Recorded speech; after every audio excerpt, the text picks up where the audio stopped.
when Jefferi kissed Marc Anthony, I was instantly turned off. You could have full stopped. It just shows a lack of self-control. Game over. Hey guys, and welcome to Little Black Book. You know what time it is. Yeah. Listen, we're here talking to you guys about Ready to Love. We're dealing with the latest episode 4. We're going to break down this particular episode with the super panel as well. Listen, as always, want to encourage you guys, if you want to join the show, if you want to join the panel, you know what I mean? By all means, feel free. I'll put the link in the chat for those. But if you are joining, we do need to see cameras as well. Okay. Listen, it is what it is, baby. Yeah, the commentator wearing the same sweater again, baby. Okay. But listen, the latest episode has been crazy. It's been amazing. It's been mad. We've got to see a whole bunch of things actually happen. We saw, obviously, Demario turn a bit Mario with old Jefferi there. And he was a little bit perturbed by her kissing someone else. We had Jefferi suddenly mingling with Marc Anthony and him becoming closer to her because she wanted to make up for the fact that Andre had gone home. We had Andre with COVID, quarantining, but not, I don't know. He kicked himself out the particular show. He said he doesn't want to be in the show no more. You know, I'm confused as to why he decided to be out the show. Andre, why did you decide to be out the show because of COVID? Baby, you didn't even need to even quarantine as long as you used to quarantine. Them things there are done. Surprised by that. And then we obviously have Blake, Jefferi, Suan triangle, which was crazy in itself.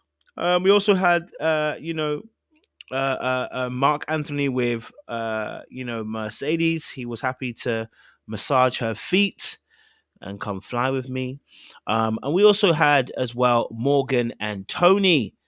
Okay, Tony with the energy like Stark, trying his best to woo over Morgan.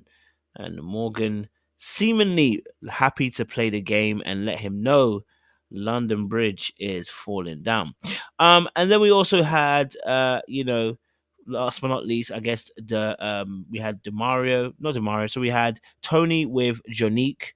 And that was interesting because she got very intimate and very vulnerable as well. And then obviously we saw Cynthia a little bit with Lyndon. Not with Lyndon. It was with Anthony. Sorry, apologies. I said that with Anthony as well. And yeah, there was just a whole bunch of things. The men fighting over using the trump card, which I thought was stupid. Why would you use the trump card now? Like, this wasn't even a time to use it. But here we go with Demario fighting for Corvaya because no one else wanted Corvaya there. You know, I told you Corvaya's attitude, Corvaya's truth, Corvaya's standards were going to catch up with her. I told you. The man them were talking. See the men that talk them the hardest. Jeez. You get me? So we're going to break it all the way down. We're going to talk about the different couples. We're going to talk about different people on this show. And we're going to break it all the way down. Again, if you're new to the channel, do me a massive favor. You're going to like it. You're going to share. You're going to subscribe. You're going to click on that bell button for notification of the what? Uploads. And we appreciate you guys. Stay locked and stay loaded. We're here for you guys and to break it all the way down. Okay. Well, let's do what we do best. Let me get a JR on. I'm sure the rest will follow after as well. If you do want to have your say, once again, I will put the link in the chat for you. Join the live. I've put the link in the chat if you want to join the live. Remember, cameras need to be on. I don't want to see any more black squares from you guys, okay? I appreciate you, but this ain't Clubhouse. This is what? YouTube. All right, cool. Let's get into this particular thing. JR, let me just get your initial thoughts on the actual episode. What was your initial thoughts, bro?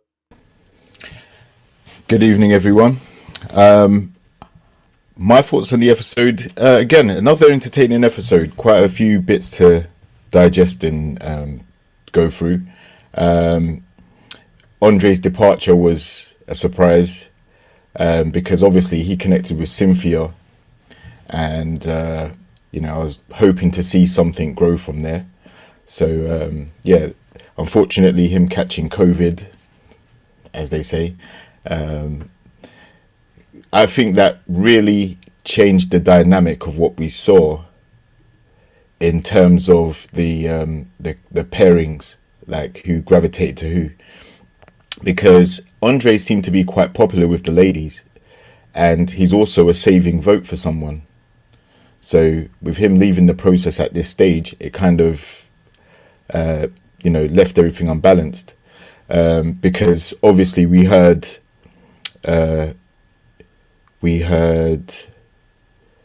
I think it was Cynthia expressed that he's going to be missed. And also, who else was it? Ah, yes. Don't get me started with Miss Attitude. I think that the accusations against Blake that were leveled by Jefferi are leaving a mark on the way that she views not only him but Suan as well. So that tension that we saw between Suan, Demario and Jefferi, that was particularly tense, mainly coming from Jefferi's side. And as she said as well, I'm rapidly becoming close to Marc Anthony, which I thought was also interesting. And I think that's also as a result of Andre not being there. So, yeah, definitely an interesting episode, my bro. I love that. Yeah, very interesting episode, because obviously we had the triangles that were happening, the beef between obviously Blake and Jefferi that kind of took over, but there was little battles that were happening all over the place. Morgan, Tony, we had Marcia also, and I want to dive into that as well, because like I said, I was meant to film my reviews after that. I ended up doing something else, so I didn't get around to it, but we're going to have them up for tomorrow. But there was little battles that were going on all over the place that needed to be addressed as well. So I decided to bring some clips, got you guys ready for today, you know what I'm saying, get you guys so you wouldn't have to struggle to get through, to get on and stuff. So yeah, man, we're gonna jump into this. We're gonna jump into this today. We're gonna give you a little something. You got my all right, let's jump into the first one on here. Let's jump into the first one on here. Actually, before we do, I mean, there's a conversation here around Andre, which I think is really good as well. What did you think about the departure of Andre as well? What was your thoughts of that? Because Andre, obviously, he said, he's exiting the process because of the COVID. What was your thoughts of that? Well, again, it came as a surprise because, the COVID protocols are pretty much relaxed in most places. But I'm not sure if I think, we don't know what's happened off camera, and maybe they just used that. But like I said, he had connections. So I don't think it was a case where he felt like, there's no one here for me. He bonded with Cynthia in probably the most vulnerable moment that we've seen on the season so far. And he said, he would take care of her, the way he embraced her and all that stuff. So, I can't think of any reason why he would exit so early when he had connections. Really don't get that. Okay, cool. I like that. Yeah, I'm not sure why he wasn't, why he didn't stay, or why COVID took him out of the game so early, that he couldn't even come back in. So, yeah, I think that was a bit weird. And obviously the fact that, he had a connection with Cynthia, he had a little connection with Jefferi, like there was some real connections that he was seemingly having. So for him to exit just was a little bit weird, you know what I mean? So I don't know. Like I said, it might have been he might have been taken out by COVID or whatever, but yeah, I can't lie to you, it was a little bit weird. I will also throw the caveat in. It seems like a lot of people react to COVID differently, right? Sometimes you get hit with it the first time, it might wipe you out, and then it makes you less, you get less symptoms the next time you get it. Or it could be the other way around in some people, where it starts off where they've got it light and then it hits them heavier the other times that they get it. Or he could never have had it before and then it wipes him out completely at this stage. So yeah, there's too many variables. COVID is just a random, it's completely dependent on the individual, on the symptoms that you're going to actually get, and that's probably down to your health and a few other factors. So that might be something to consider with regards to Andre as well. But by all stretch of the imagination, he was never in the bottom for any of the episodes, unlike Blake, who's been in the bottom every single time. And he had connections, so yeah, I was really puzzled by that one. Maybe an ex-girlfriend came round called COVID. Maybe an ex-girlfriend came round and said, "Baby, I'll see what you at. You need to come back." You know what I mean? So maybe that happened as well. All right, cool. Let's get on to our first couple. Then let's talk first couple. Let me get that up for you guys. Okay, I'll play a little clip for you and then we'll break down this topic. I wanted to talk a little bit about Marcia and Blue's connection as well, because that was quite interesting, weren't it? So let's talk a little bit about that. Everywhere. All right, so if I say let's do a cabin. Nope. I don't want to go to the cabin. What are we going to do there? It's bears, it's snakes. Oh, not that. Well, raccoons. I hate raccoons. It's possums. Woo, Chile. So we had obviously Marcia with Blue, and it seemed to be going all right at first. It seemed to be going all right, and then he asked her about the cabin, and then it was just downhill from there. No, and more no's. What was your thoughts to that conversation between Marcia and Blue? So I think obviously Blue seems to be more of an outdoorsy type of person. And when he was fishing with the guys, he seemed to be the one that was kind of there enjoying it the most, I would say, or talking about what they're doing, the activity. So on his date with Marcia straight after that, and she immediately said, she's not into fishing, hunting, outdoorsy stuff at all. Okay, but even though that's what she's not going to do, he immediately probably thought, yeah, we're probably not going to be compatible.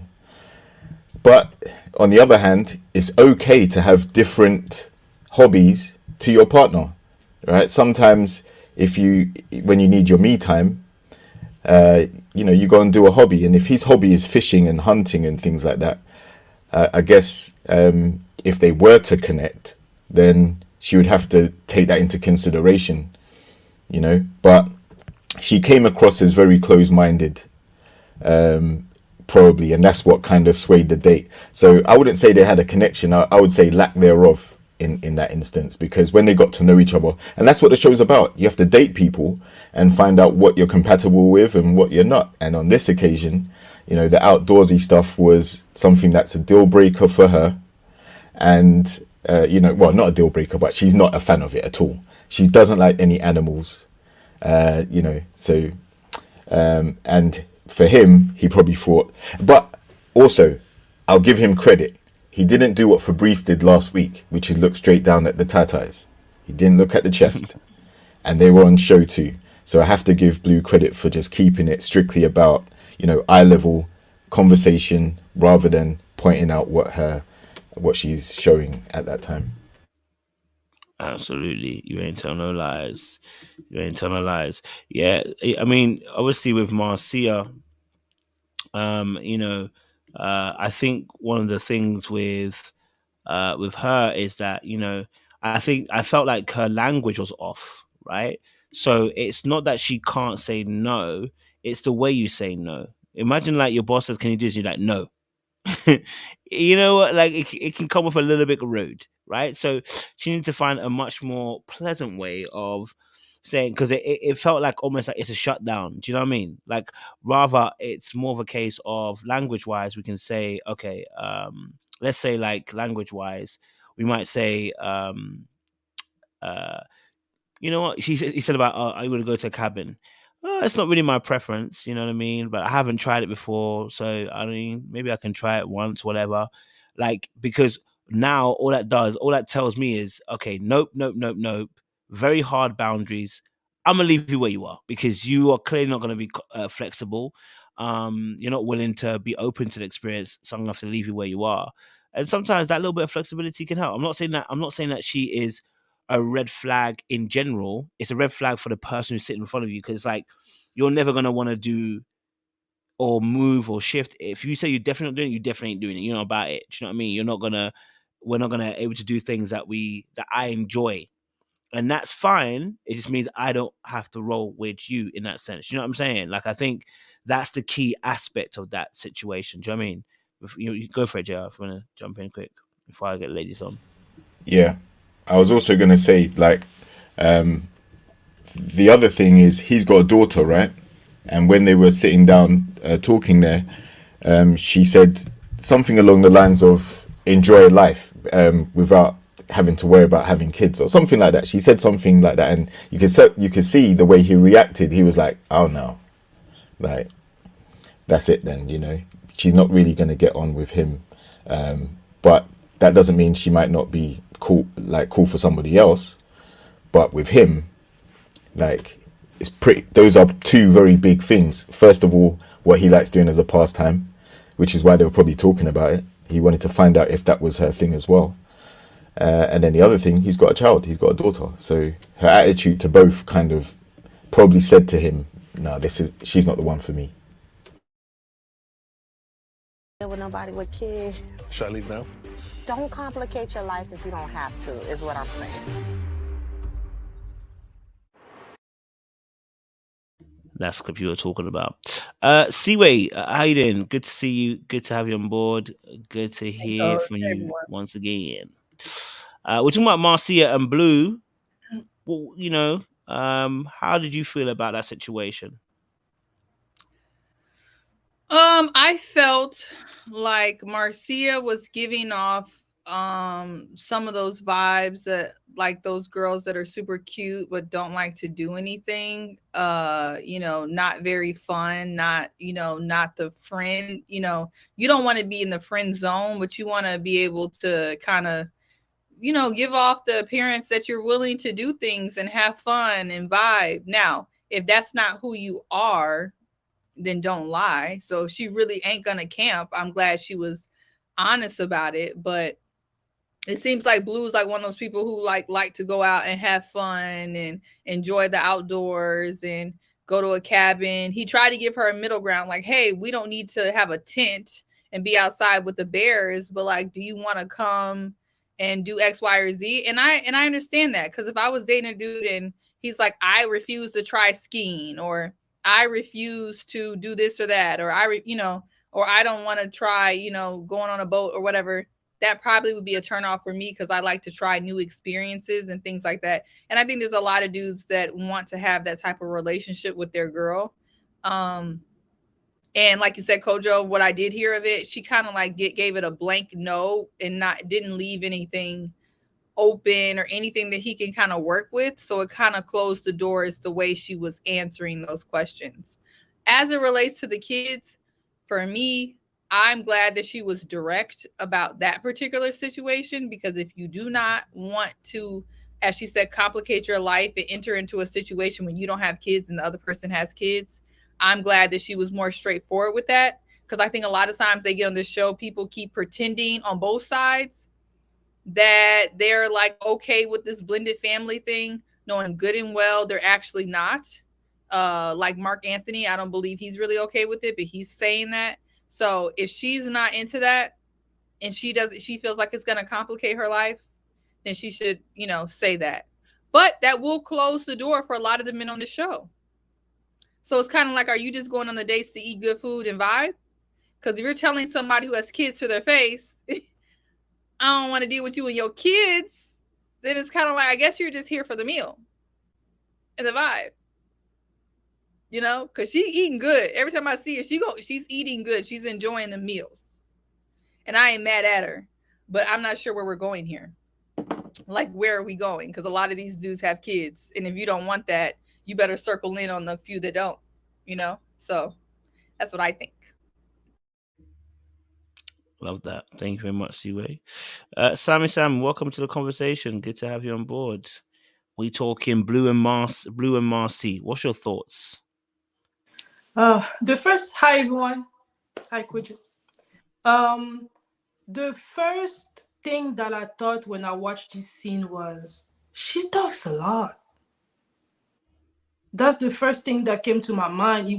He came with like, I don't like this, I like that, I don't want to do this, I don't want to do that. And he was just taking it all in, right? So I felt that when she did that, I don't see how a man would like that, right? Because you don't give the time to vibe with the guy, to have a good conversation. It was like you have a questionnaire and you just like, and she was just giving information like that for free, right? So when it's like that, you don't give the time to the person to really digest the information. So because you're giving all this information for free, well, as he's taking the information, he's going to make a decision quickly on if he wants to move in with you, because now that not moving with you, if he wants to move forward with you, because you set it up like, this is what I propose, make your choice.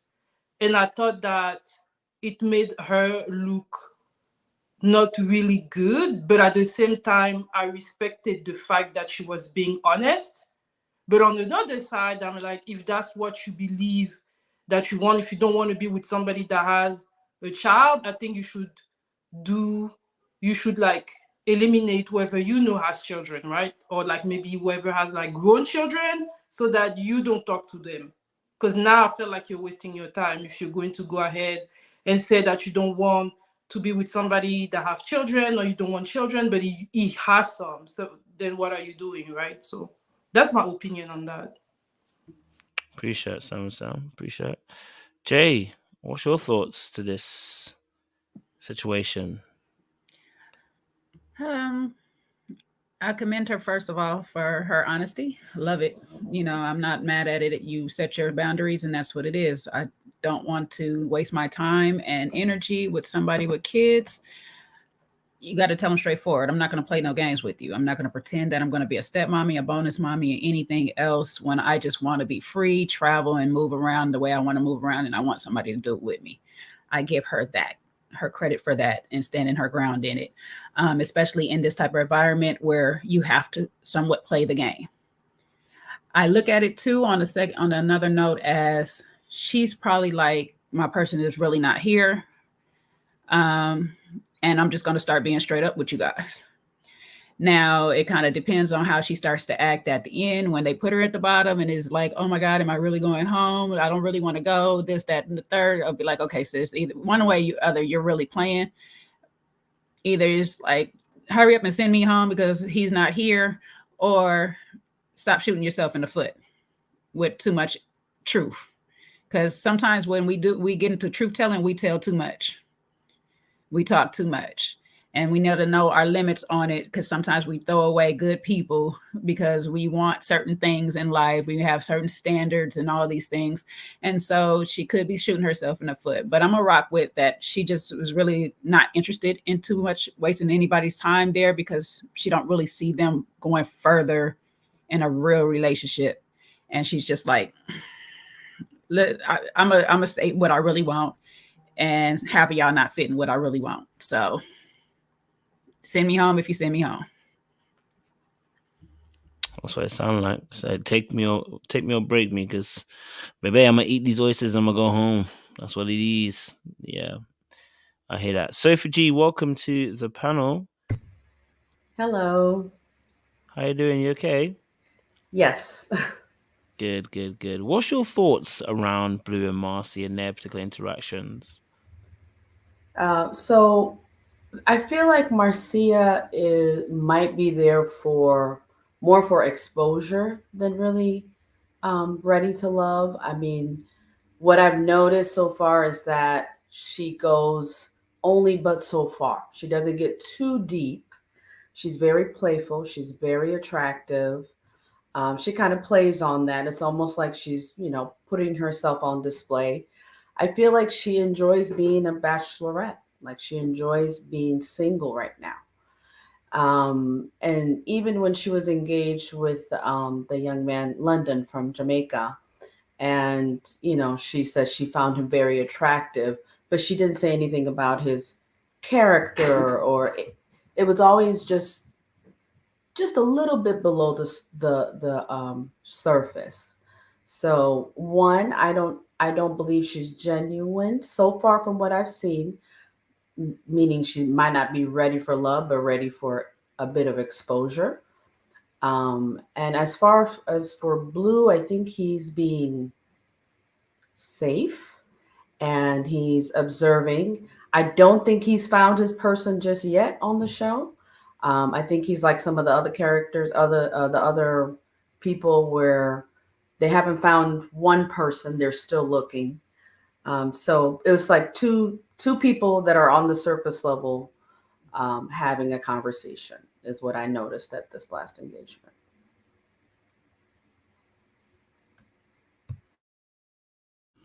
Isha, thank you, Sophie G. Just a quick question to the panelists as well. Like, do you feel like Blue, because it's been 4 episodes now, we haven't seen much of Blue. Is Blue just kind of just giving us surface energy at the moment? Because we barely have actually seen him. I'm sure it might be more the editing or anything, but I mean, we barely have seen him. We barely heard him speak. We barely heard much of what his opinion is. Like, this is one of the few dates we've seen him on, and we're 4 episodes in. I don't know much about Blue, if I'm honest with you, on this season, which is weird. So I wanted to kind of get some, maybe one or two more thoughts on this and see if anyone wanted to answer this on Blue. Anybody want to jump in? Anyone feeling froggy? Go for it, Jay. I say from what everybody else has basically been saying of Blue, from what I've heard from the different casts, he's pretty laid back. So he's not giving TV much. That's probably why editing is not picking up much on him. It's just more so, he's in the cut. He's chill. He gets a little bit, not too deep. I haven't seen him get too deep in any of the conversations that we really had. But then I also could be because nobody asked him a deep question. So not really sure, other than that, I can tell that he's just a laid back personality. And maybe if you ask him deep questions, he looked like a type of person that will go in if you really ask him the type of questions, but we'll see. One more person to answer that question on Blue, whether they feel like Blue is more surface than anything. Jay, are you going for it? Go for it. Yeah, I was going to say, I think, we haven't seen Blue involved in any real, in fact, we haven't seen him involved in any drama or anything that's probably to the producers liking, like entertainment wise. So he's been quiet. Also, is he named Anthony, the guy with the beard, the dark skinned guy? Yeah, like he's hardly featured as well. We haven't seen him or Blue really. We've seen less of Anthony than we have of Blue. But I think this episode we got to know a bit more about Blue than what we knew previously. Like, again, with his hobby of hunting and fishing and all that stuff. And then, he may have mentioned it before that he's got a child as well. But he hasn't also connected with anyone to the point where he's probably needed camera time. He doesn't really have a solid connection yet, as you said. So I can see why some people think he may be coasting through. I think we have to look at it like, even though they're on a show and they're matched up against singles, you're going to gravitate towards people who you have a connection with. And if there is no connection, you're going to see people just drifting around trying to search for someone. And I don't think it's to keep him on the show, because he hasn't been in anyone's bottom. He hasn't been up for elimination. So, I just don't think he's connected with anyone yet. And I won't say they're in short supply, because they're not. There's the same equal amount of men as there are women. But maybe the ones that he's having the interactions with so early, he's just not connecting with like that. And maybe Marcia was an attempt to try and change that, but that didn't work. So he has to just go back into the room and hopefully have an opportunity to get to know one of the other ladies. Appreciate it, JR. Thank you. All right, cool. Let's shift it on then and get my next slide going on to have a conversation with. Let's get my next scene going on. I want to talk a little bit about this situation right here. It's like, wow, okay, I really love my siblings. And the thing So is, like, you're okay with that? Like that's not something that. Yeah, there's a good side to it. So do you want children of your own eventually? Oh, you do? Yeah, I eventually do want children of my own. Okay. By the end of the day. Marc Anthony and Jefferi. I've never heard somebody give a full-rounded merry-go-round answer to a simple yes question. Do you want a blended family or not? Yeah, do you know what? I've got a family as well, you know, who I've also been blended with. And yeah, you know, I just love the kids. Yeah. So do you want a blended family? Yeah. Sure. But I want to get you guys' thoughts, you know, because do we believe his truth there? Does he want a blended family? Does he want to be involved in a blended family? Like, you know, I want to get you guys' thoughts. Do you believe Marc Anthony wants Jefferi and the blended family? People are shaking their heads and smiling. Sam, talk to me. What are you saying? No, I do not see that. I do not see that at all. I think that Marc Anthony is just mesmerized by Jefferi's beauty, but he may not want what comes with her.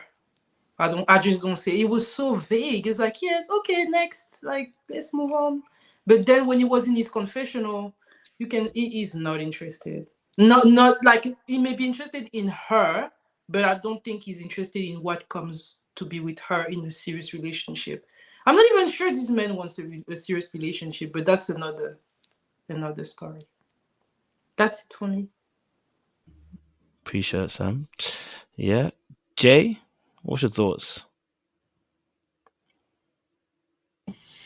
Well, you know, I've been in a blended family too, you know, and yeah, no, like, I'm just saying, like, what freaking answer is that? Like, are you serious right now? I get how you're trying to relate to it and the experience of saying, I can understand your kids. If I have kids with you and we have kids together, my biggest concern more so than anything is, and I'll get on another fact afterwards, is that he never asked, or we never seen him ask back, do you want more kids? She has 3 already and he wants some. And she clearly asked that question, do you want some kids? And it was kind of like a, oh, from her when he said yes. And this is the biggest thing why Kevin Samuels and these type of people say don't date with women with kids when you don't have any, because it's not about taking care of somebody else's kids more so. It's more so is that you want your kids, you want your legacy, and it's a little bit more difficult to input that in a situation that's already established with other people, because their kids have their legacy unless the father is no longer living on this earth. And it's kind of like that when you're a woman. That's why I said I'm not mad at Marcia for saying the same thing. I want my own setup. And if that's not what you've seen growing up, or if you envision that in your head growing up, that I can come in and be somebody's bonus parent or whatever, that's not something that you actually really want. You want your whole foundations to start from the ground up, and you will prefer it with a person that you can do that with. Now, does it happen where you find somebody that you don't have any and they have a couple already? Yes, it does happen, but that's because you're more open to actually being in love more so than making a whole family. That's really what that is. But when I want a whole family, it's generally I want it with the person that we are starting this journey together. Because if I come into a person that's already a parent as a new parent, it's hard for me to determine how my parenting is going to be versus theirs. They're going to always want to outparent me because they feel like they have more experience than me. It's a whole bunch of different situations that actually take place in that. And I'm one of them people that is like, when I was growing up, I didn't want multiple baby daddies. I didn't want multiple things. I didn't want all of these situations. So it was more so that once I came to having a kid outside of a marriage and all this, it was like, okay, do I reevaluate what I've been growing up with since I was a child, or do I just go ahead and just take this L and move on with my life and possibly find somebody that's already established with kids? And that's the choice that I had to decide to make for myself. Now, he doesn't have none. He has that free right to say, you know what, I don't want to deal with a person with kids, but he's playing the game. Of course, he wants the votes. He's just new here. He's seen that the last new guy done went home already. I got to start finagling my way into the actual woman I want. And I don't see it totally being her, but like we have all seen, she done got on that little bull, and this is the second time she done showed her assets on some type of moving object and all this. And we kind of get stuck on some visuals. So, I think he's just stuck on a little visual right now. And she jumped in the arms afterwards, and it probably felt good. And, hey, it is what it is. But yeah, I think he should stand firm on, I would prefer it one way, but if I do really start to like you, I might consider it.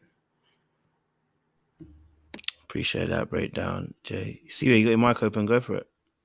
Yeah, I think Jefferi exudes femininity. She exudes maturity.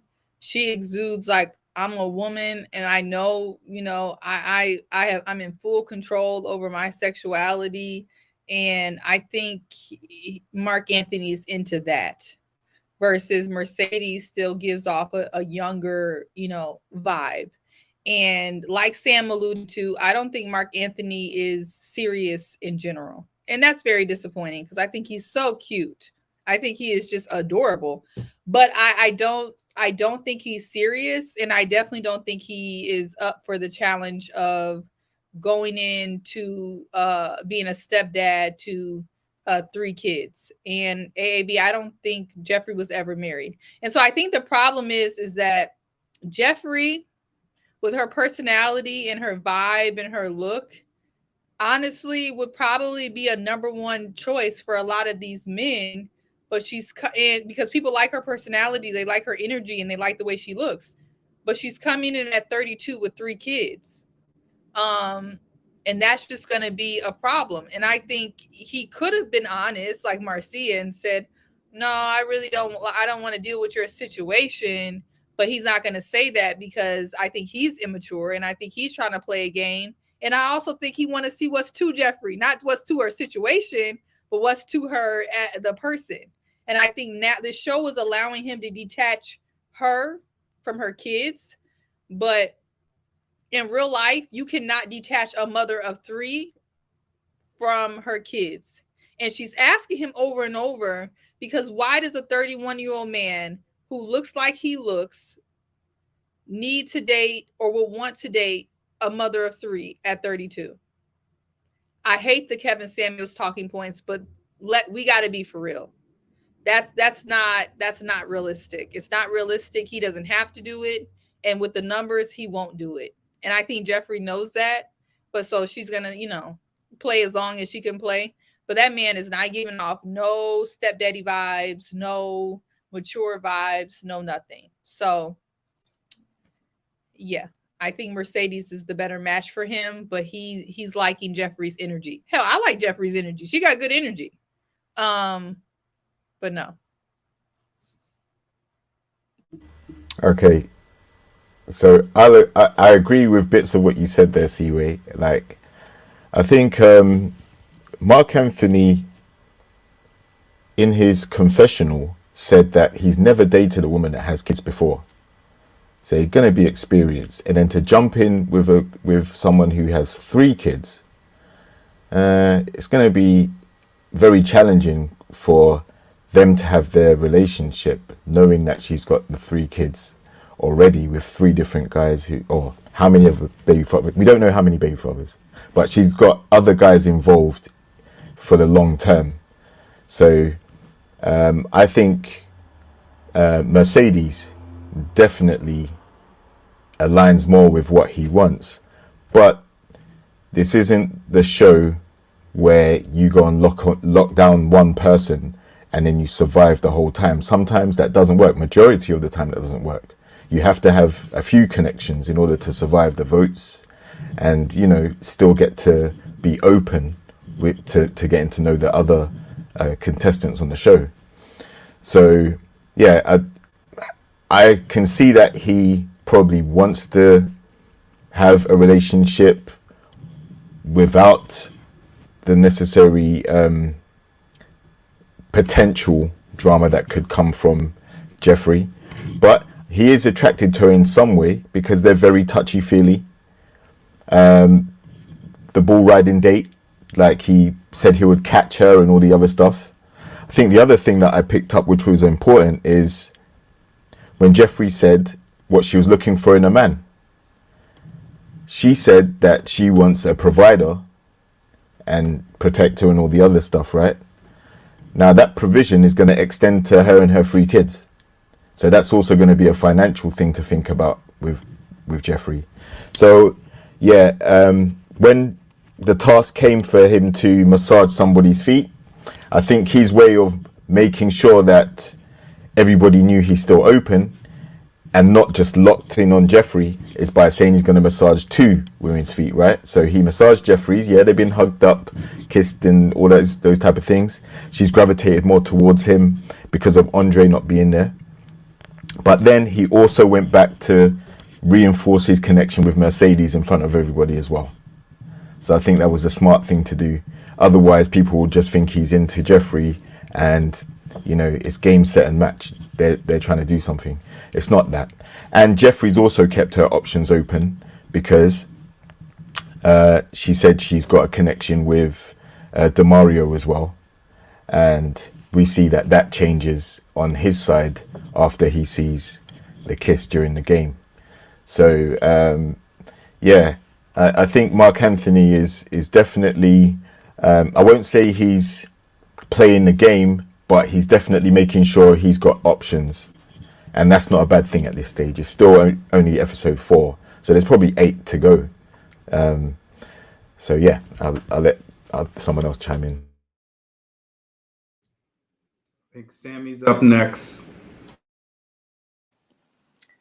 One thing that I've noted is I think Jefferi mentioned that she doesn't think that he was really into the whole into having kids, Marc Anthony. I think I've overheard that in one of the episodes. And I was quite surprised that after the date in the boat, after she said that she's not sure if he's willing to go into all of that, she gave him a chance in the boat and now put him as her first choice. So I was surprised that after that date, Jefferi was still with Marc Anthony. And that led me to think that Jefferi might not be as serious as she appears.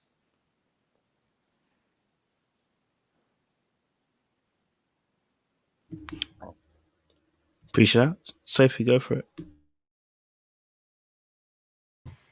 Yeah, I will start with Marc Anthony. I noticed how touchy he is with a lot of the other women, especially Mercedes, and now, you know, his hands are all over Jefferi. I feel like he's led by attraction rather than by character. And yeah, I think they're not equally yoked.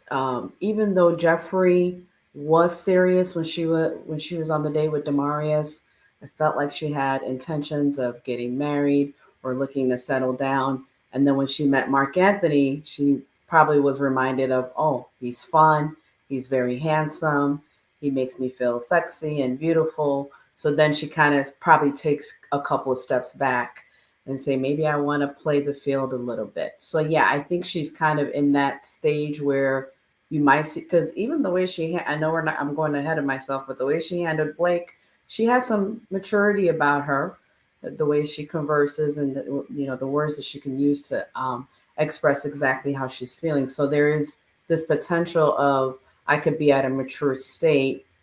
And that's what happens when we start to date down sometimes, is that person that's not as mature can bring us back to a different place in life. So I think they're a very attractive couple. Marc Anthony mentioned, I don't know if it was in a confessional, that he was talking to Mercedes and he said he had a very unstable lifestyle at one point, and now he's ready to settle. What does that bridge look like? So, I mean, it's sometimes you have to take steps to get to that place of stability. So, and not just leap. So, yeah, I think Jefferi is feeling Marc Anthony. Attraction is definitely high, and maybe that's why she picked him. And maybe Anthony has that thing for an older woman. I think she's a couple of years older than him and gravitated more towards her. I think he's more equally yoked with Mercedes, with age, experience, possibly background. But yeah, that's my interpretation.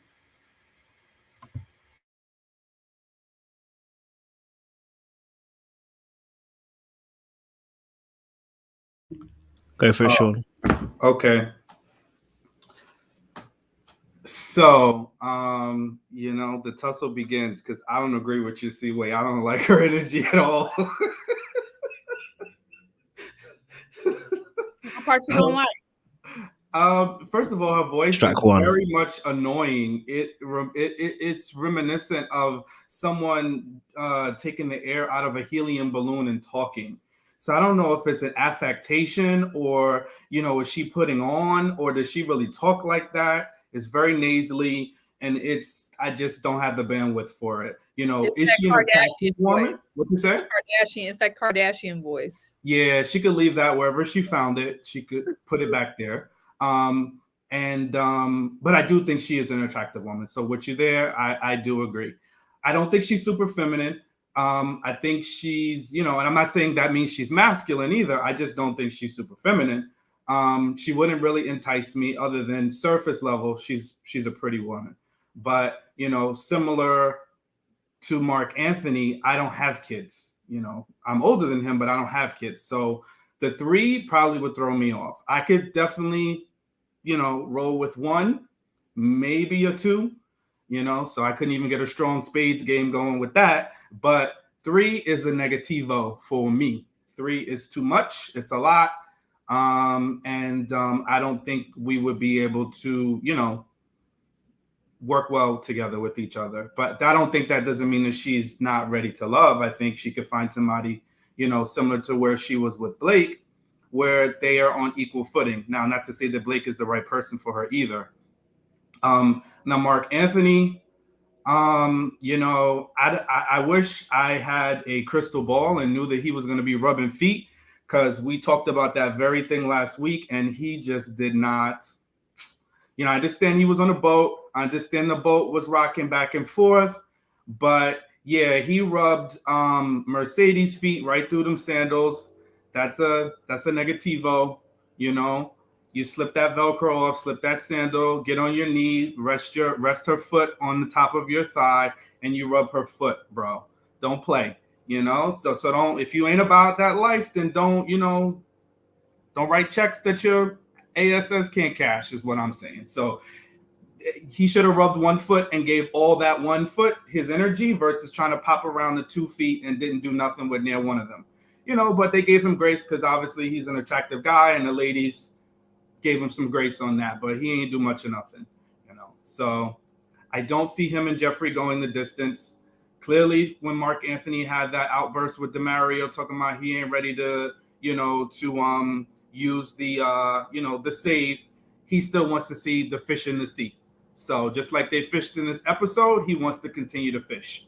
And, Jefferi is just another fish, that's looking kind of shiny. And, he's just toying with the idea of if he's going to bring it home or not. And I would venture to say he's going to throw that fish right back in the water. Those are my thoughts. Damn, you had me almost spitting out my hot chocolate. Oh, gracious. So let me ask a question just quickly to the fellas, though, quickly. Sean, you've already answered the question, right? So, you might not want to answer it again. But I say fellas, like I've got a plethora of men. But JR, choice. And this is, you have to choose a woman with 3 baby mothers. Sorry, 3 children. Or between Jefferi and Mercedes, would you choose Jefferi? Or what would make you choose Jefferi? What would Jefferi need to do to make you choose her? That's a better question, because me making a choice between Jeffrey and Mercedes, I already know the answer. What would make you choose Jeffrey?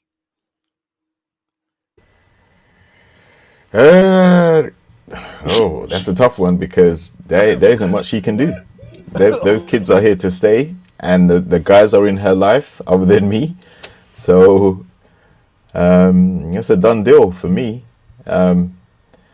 It like I said, it's not just getting to know the person, but at any given time, she could be interrupted by something that's going on external to what I would have going on with her, right? It could be the kids, it could be the father of the kids, it could be grandparents, it could be someone's birthday, it could be like plans and things. And also some of the interactions that she may have with the other people in her lives may actually start affecting my relationship with her, and it ain't nothing to do with me. So I'm definitely going to go Mercedes over Jeffrey. And that's not meaning a disrespect, it's just me personally.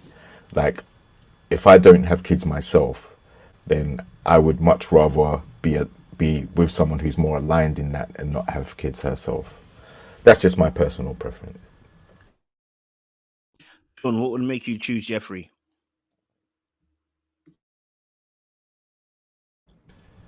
I'm sorry, what would make me choose her? Well, you heard me. What would make you choose Jeffrey? Yes. Nothing. Just like I presented, she has 3 kids, so I can't say that she has to lose her kids. That's preposterous. So there would be nothing. You know what I mean? Like, what would I say? She finds a good orphanage for those other 2 kids, then yeah, we could give it a go. And loses the voice, and is a little nicer. Those are all things that are impossibilities. So there's nothing that she could do. And hey, I'm probably not the person for her either. So I'm not saying, I'm better than her. I'm just saying I don't think we would be matched in any particular way. What? I mean, like, I'm sorry. Did I speak out of turn? Yo, I must say as well, like, it's for me, like, I know some of the ladies in the chat and Seaway think, she handled the situations maturely and da-da-da. No, I detect too much attitude there, actually. So to be with someone who's going to have the energy that she has as well, on top of everything else, it's not going to work. She couldn't turn that talk to me and then expect me to, deal with everything that she comes with. So, yeah, there's nothing, and that's not a disrespect to her, say, but there's Jeffrey and like Sean said, I probably wouldn't be her type either, so it would probably be a mutual thing. Final question to you guys. Whose personality on Jeffrey would make you feel more inclined then? Would make you feel more inclined to think about trying to choose her then? So whose personality, out of all the women, if you put it onto Jeffrey, would be like, you know what? Or even if the look wise, even as well, you can add that as well. Who would, my wife said, who could substitute Jeffrey's position, and you'd be like, you know what? I could consider it. What are we playing? Build-A-Boo? I'm spicing up the panel today. You know what I mean? Mercedes. Okay, Mercedes. If we merge Mercedes' energy and personality with Jeffrey, and then the same scenario, because Mercedes doesn't have kids, if I remember correctly. So her scenario, and then put her in. Hell, just let me take Mercedes then, damn it. I don't want Jeffrey. There's nothing I can do. Like, I don't want it, Kojo. If Stop Mercedes... trying to force it. Force a square through a circle. I don't want her. And there's nothing. I'd rather have Mercedes, okay? Sorry.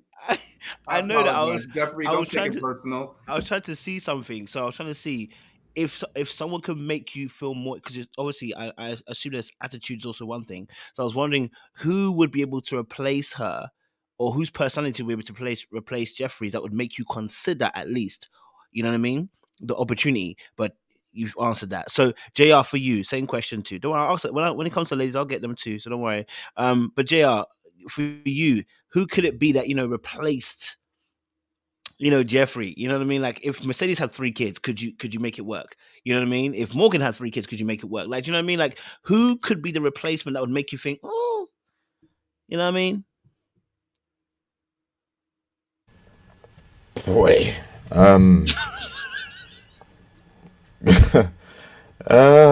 Tranika.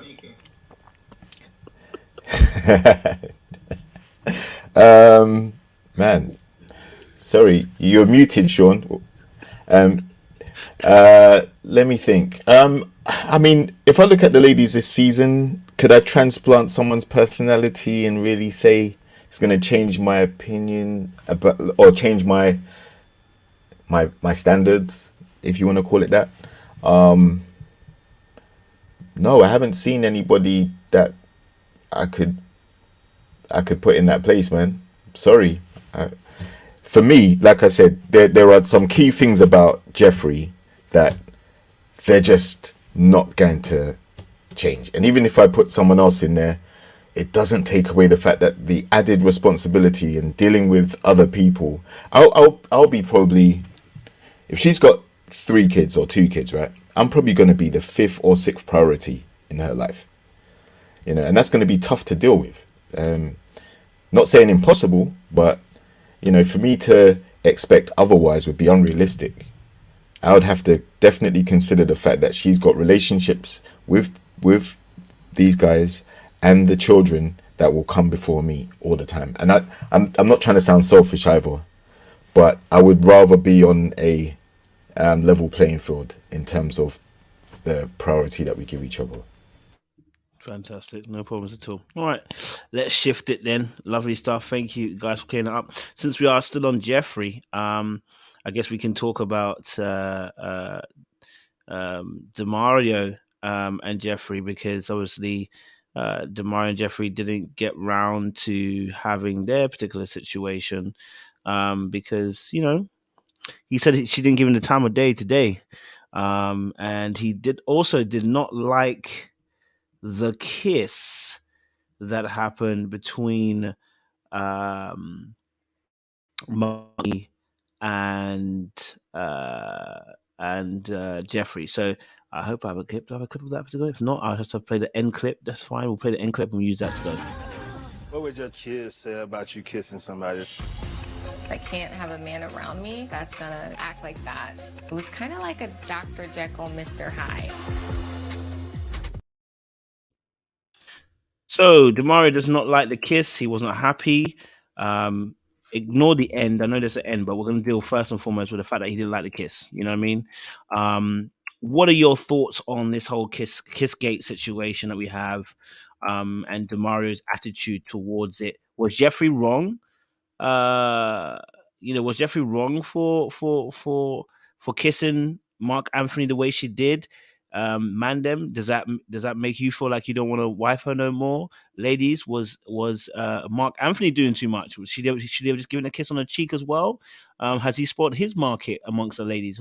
What's your thoughts? I want to get you guys' thoughts on that, on the Kissgate situation. So let me get the ladies. Oh, Sean, you'll go. Okay, go. Sean looks like he's ready. Go for it, Sean. You ready? Go for it.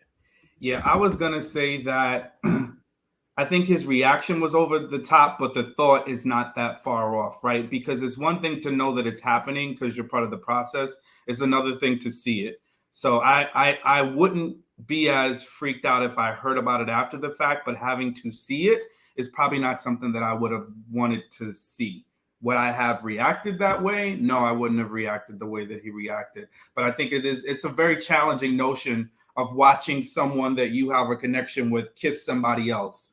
It's kind of giving cuckold, and that's not my thing, So I understand. Again, I can understand the feeling of not being thrilled about it, but I also know the concept of the show. But again, I wouldn't want to see it, and I would just probably move on in my mind. Might I make some different moves? Sure. I just might.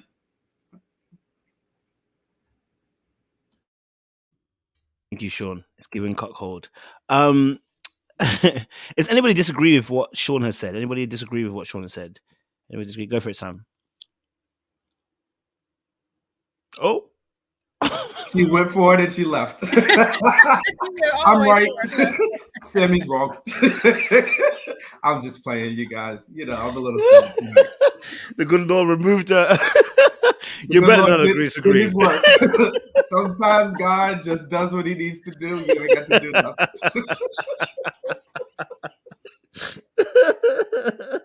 What happened? Oh, go for it, Sammy. Sorry about that. Did you remove me, Sean? I did. I promise you, I would never do that to you. I wouldn't do it to you. I promise.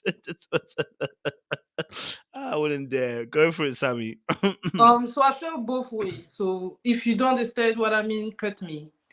In real life, I wouldn't play such childish game. I don't know why they keep on doing that and keep on playing, but whatever is for the show, right?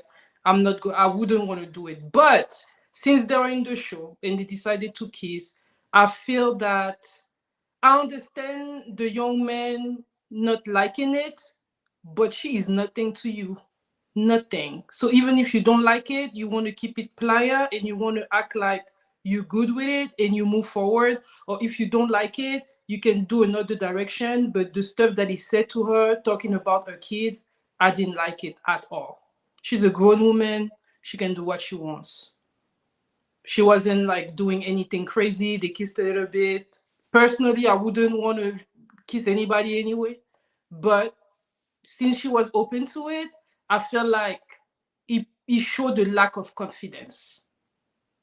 And I don't like men that are not confident. Because she's a good-looking woman and people are going to want to kiss her. That's it. So no, I don't agree with Sean. You shouldn't feel cuckolded because you're nothing to her but a potential boyfriend.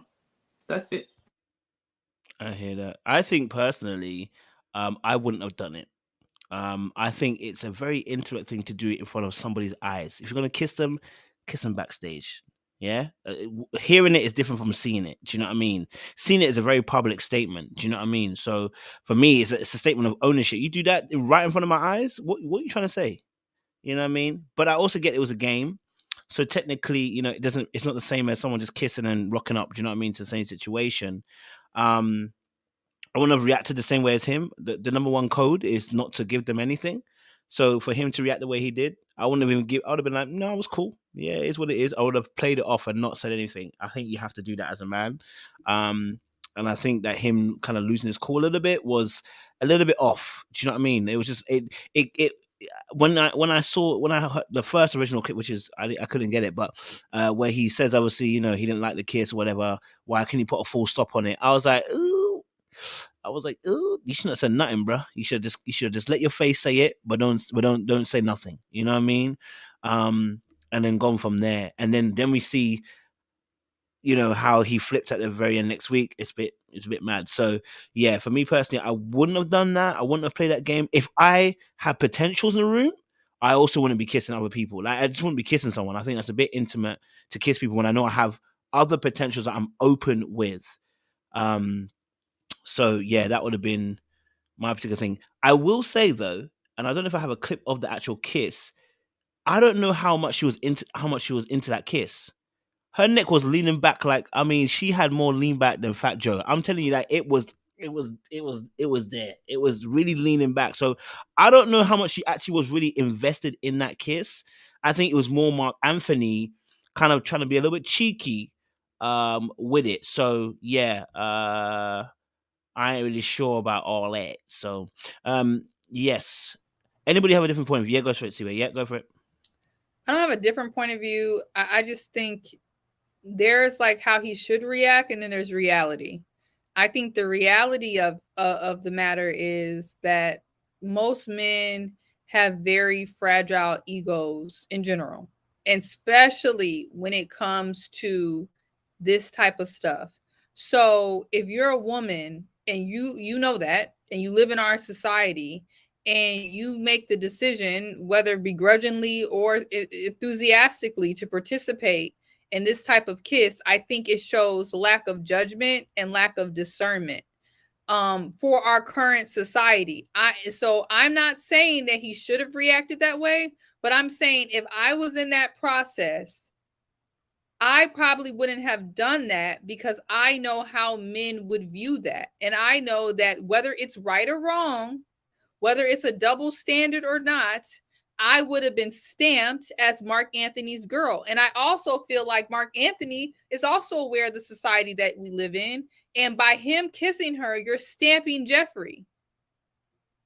We literally have not made it that far from Bridgerton times, or Demario wouldn't be responding like that. Also, I would like to say on the flip side, although I do believe men have fragile egos, I would also say that me personally, I thought Mercedes took it very well, because I don't believe that a man or a woman that early in the process should be swapping spit in my face. So I will repeat for anyone who's confused, Jefferi owes Demario nothing. Demario technically does not have a right to respond that way.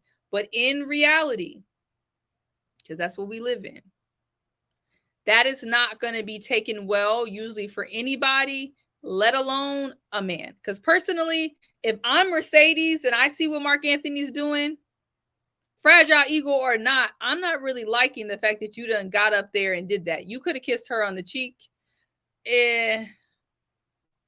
So yeah, but do I think Demario's a little bit insecure? I think so. I think a little bit, but I also think I kind of understand where he's coming from, not to want to see that in front of his face. And Jefferi may be showing us some lack of discernment. Marc Anthony knew what he was doing, though. He knew what he was doing.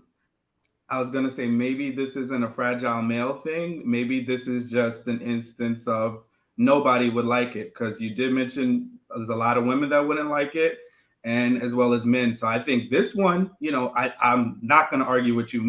We do have a fragile ego, and there's certain things that are going to set us off. But I think in this scenario, this is kind of like anybody is going to get a little ick, seeing somebody that they like kiss somebody else. I agree. Anybody would have got an ick most likely. But then when you start adding stuff like what would your kids think and all this type of other stuff, I think that's when you start going into fragile male ego territory.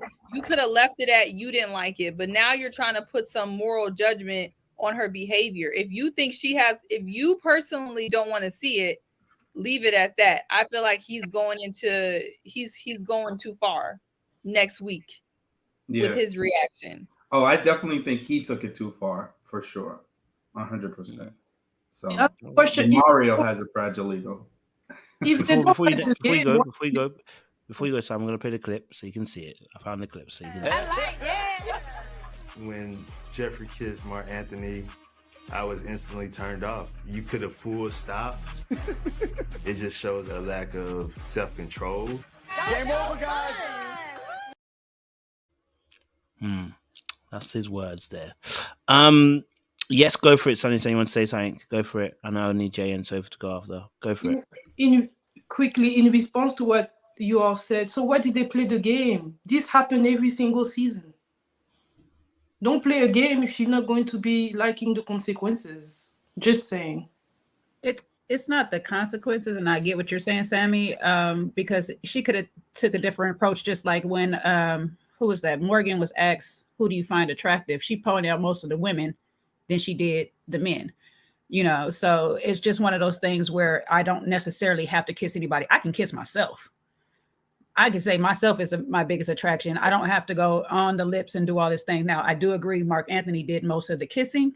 If you guys really do look at the clip, he did most of the kissing. He was willingly got up and jumped over there or whatnot, but I don't have to pick anybody.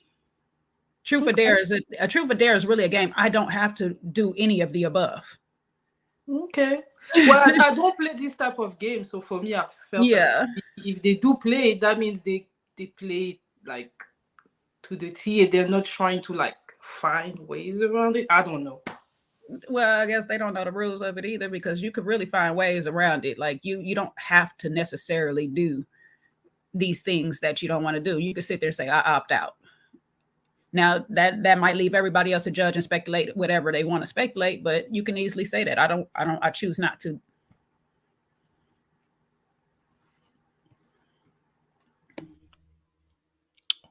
Appreciate it, Jay. Sophie, go for it.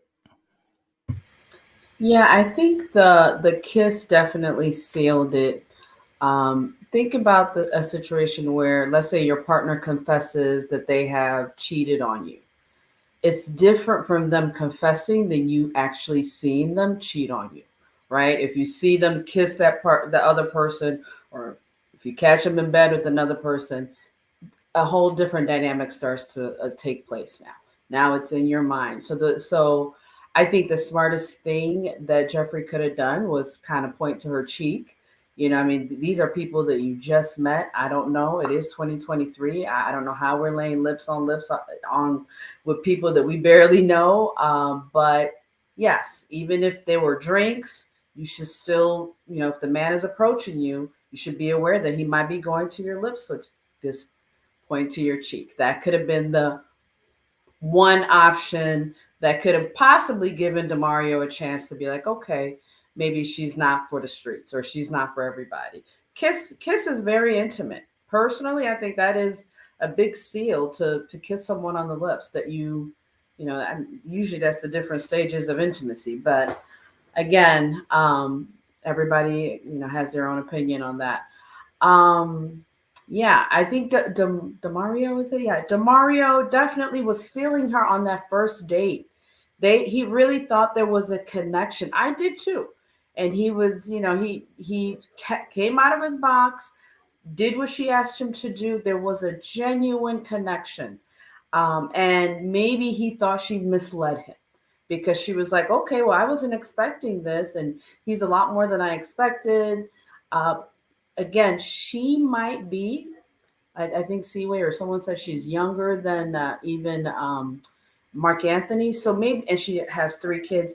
Maybe she had her kids early. There might be, emotionally, you might have developed a little later. So she might have some arrested development from, you know, from being a young mom to now. So that's maybe why she's attracted to a Marc Anthony, who we all can kind of see is definitely playing player vibes and bachelor vibes, and he's good looking. And then rather than a more intentional man that actually wants a relationship, etc. So there's that. Maybe her mind is where Marc Anthony's mind is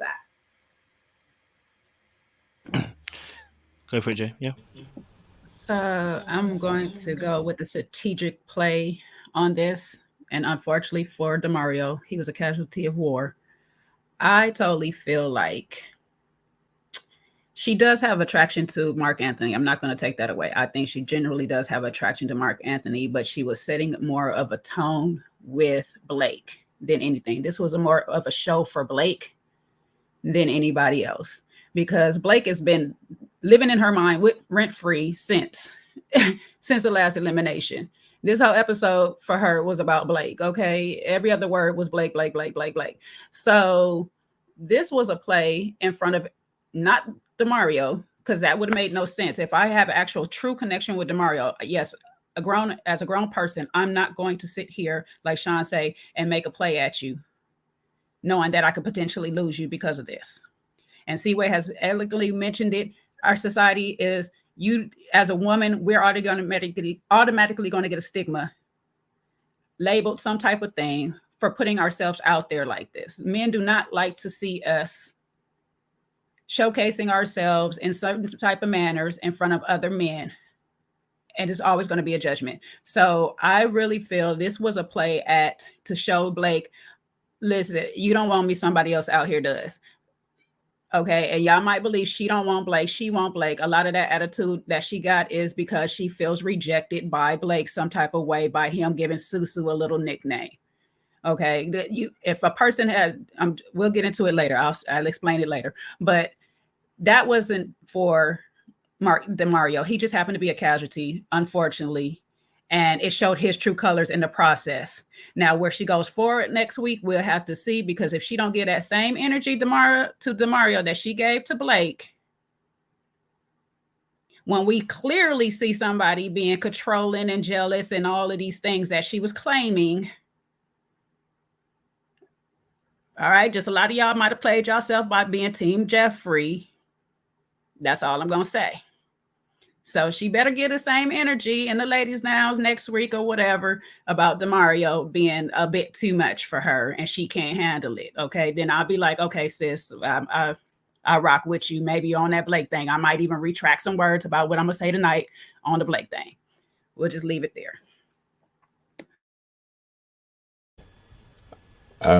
I was gonna definitely agree with what Sophie said, and I also feel you on that, Jay. Now the thing is, she had the date with Demario last week, and that date, by all stretch of the imagination, it went very well for both of them. They were both cooing over each other after that. So to go to her next date now with Marc Anthony, obviously, that may have left Demario with a sense of, wow, I had a great date with Jefferi, so our connection's up there. Now, the kiss, she was asked to kiss her strongest connection. So, you know, she could have said Demario, but she didn't. She said Marc Anthony. And that's within her rights because she felt like she got on with him better.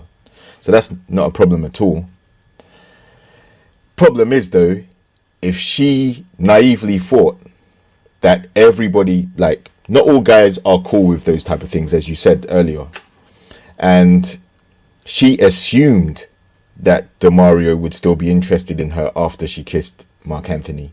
I'll tell you why. Because when she sat down with Suan and she was giving them both barrels about what Suan might have said to Blake, she said, I'm going to continue to talk to Demario and I'm going to continue to talk to, right? So she's already put it out there, and Demario's sitting right there and he just drinking his beer. He didn't say nothing because it's gone.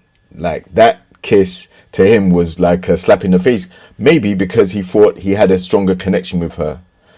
And for her to go and kiss Marc Anthony, he probably wasn't aware of how strong their connection was. But what I would also say is, if she had have kissed Demario, then would his stance have been, you embarrass me on TV because I've got kids that might watch this? Yeah? Like, so I think that Demario definitely was wounded by that. I wouldn't say he's controlling, because he didn't actually say, don't do it, don't kiss this guy, or da-da-da-da-da. He didn't control her. He just pointed out that he did not find that appealing, attractive for as far as he's concerned. So yeah, I agree with both Sophie and what Jay said, for sure. And with the play on Blake, Jay's right. All Jefferi goes on about when she's not on the dates, she goes on about Blake, right? Now, I think that Blake, and I'm sure we're going to get into it, Blake is living in her mind rent-free, and that's because of their interaction they had at the mixer, which is at the very start. That's the only time they've actually been on camera together as far as we've seen. So whatever took place there, and then the subsequent phone calls, it's a mystery what happened. If you listen to her side, then he's controlling, he doesn't want her to date anyone, da-da-da. She's had the most dates out of all of the ladies. The most one-to-ones anyway. Right? So I don't think Blake has shown any signs that he even cares that she's going on these dates with these other guys. Not as far as we've seen, it's just her testimony. So in the ladies' lounge. So I think there is an element of her trying to shut down Blake and Suan. For whatever reason, she doesn't like him. And evidently, she's not a fan of Suan either. JR, I would just add that I think controlling is not just directive, it's also your reactions, because how you react to somebody's behavior and how you, because what he did was he attempted to shame her, whether it was directly or indirectly, talking about her kids because he didn't like her behavior. So that was done in a way to, you know, to put her on notice, or to put whomever on notice that that kind of behavior he doesn't want it to happen again. So it's not a direct, he's not like coming directly at her. It's a passive aggressive, but that is an element of control because he doesn't like her actions and he is going about a way to be, you know, not so nice about his methods of expressing that. Yeah, I hear you on that. And that's why I said if she had kissed him instead of Marc Anthony, would his reaction have been the same? No, because he's got a kid too. And to your point, that's what makes him controlling, right? Because he wants the kiss for him, so it wouldn't have been inappropriate. It wouldn't have been a discussion around her children, but because it was another man and not him, and for him it was, you know, an ego bruise, he was not having it. So he reacted because he was jealous. Yeah, so I definitely agree there, but I'm saying with the control element, he has the right to remove himself from that connection if she does something that he doesn't like, just like everybody does, right? That's where I agree, because initially when I said, like, it would be something that would make me take a step back, because if I saw that level of connection and that you were comfortable, the both of you were comfortable in doing that in a very public setting like that, for me, I would just take a step back. Like, I probably would just, you know, be like, okay, you guys have a good time. You know, I'm not going to be, you know, part of this anymore, because I don't, you comfortable enough to do it in front of me means that you're comfortable enough to continue doing so many other things when I'm not around. So that's where I disagree with him. His reaction was off. The ranting and talking about her kids and all that stuff is just so unnecessary, you know, and that spoke more about him than it did about her. You know, and his reaction and how he, you know, would react to other things, because people are going to do things in relationships you don't like. I'm not saying you should accept somebody messing around. No, but how are you going to react in another scenario when the person does something you don't like? What's next? So you don't even have a relationship established. She kissed another guy in front of you. You guys are not dating exclusively. What's the next step, right? So it's like she's complained about, this is what I think is ironic and funny that you mentioned that, Jay, about her looking, you know, her looking to kind of get at Blake. These are all the things that she said Blake was doing, and now we see Demario doing them. So is that the kind of men that she attracts? Is she projecting Demario's behavior onto Blake? I don't know. I just have questions. That's good. Anyone else got additions to that? Anyone else wanted to add to that before I shift it? Fantastic. All right, cool. Well, we'll talk about then, since we are still talking about Jefferi, let's talk about Jefferi, the Jefferi Blake situation. There's quite a lot to cover in that. I'm sure we have different additions to talk about. Let's first talk about Jefferi and Blake's initial conversation, and then we'll go from there. All right. So let's break this down. Hopefully I got the right clips in the right order. How am I going to answer your questions? I'm just sitting here and letting you know that I just felt a type of way about something that may have been said. And what was that? Do you know what was said? I need to know it.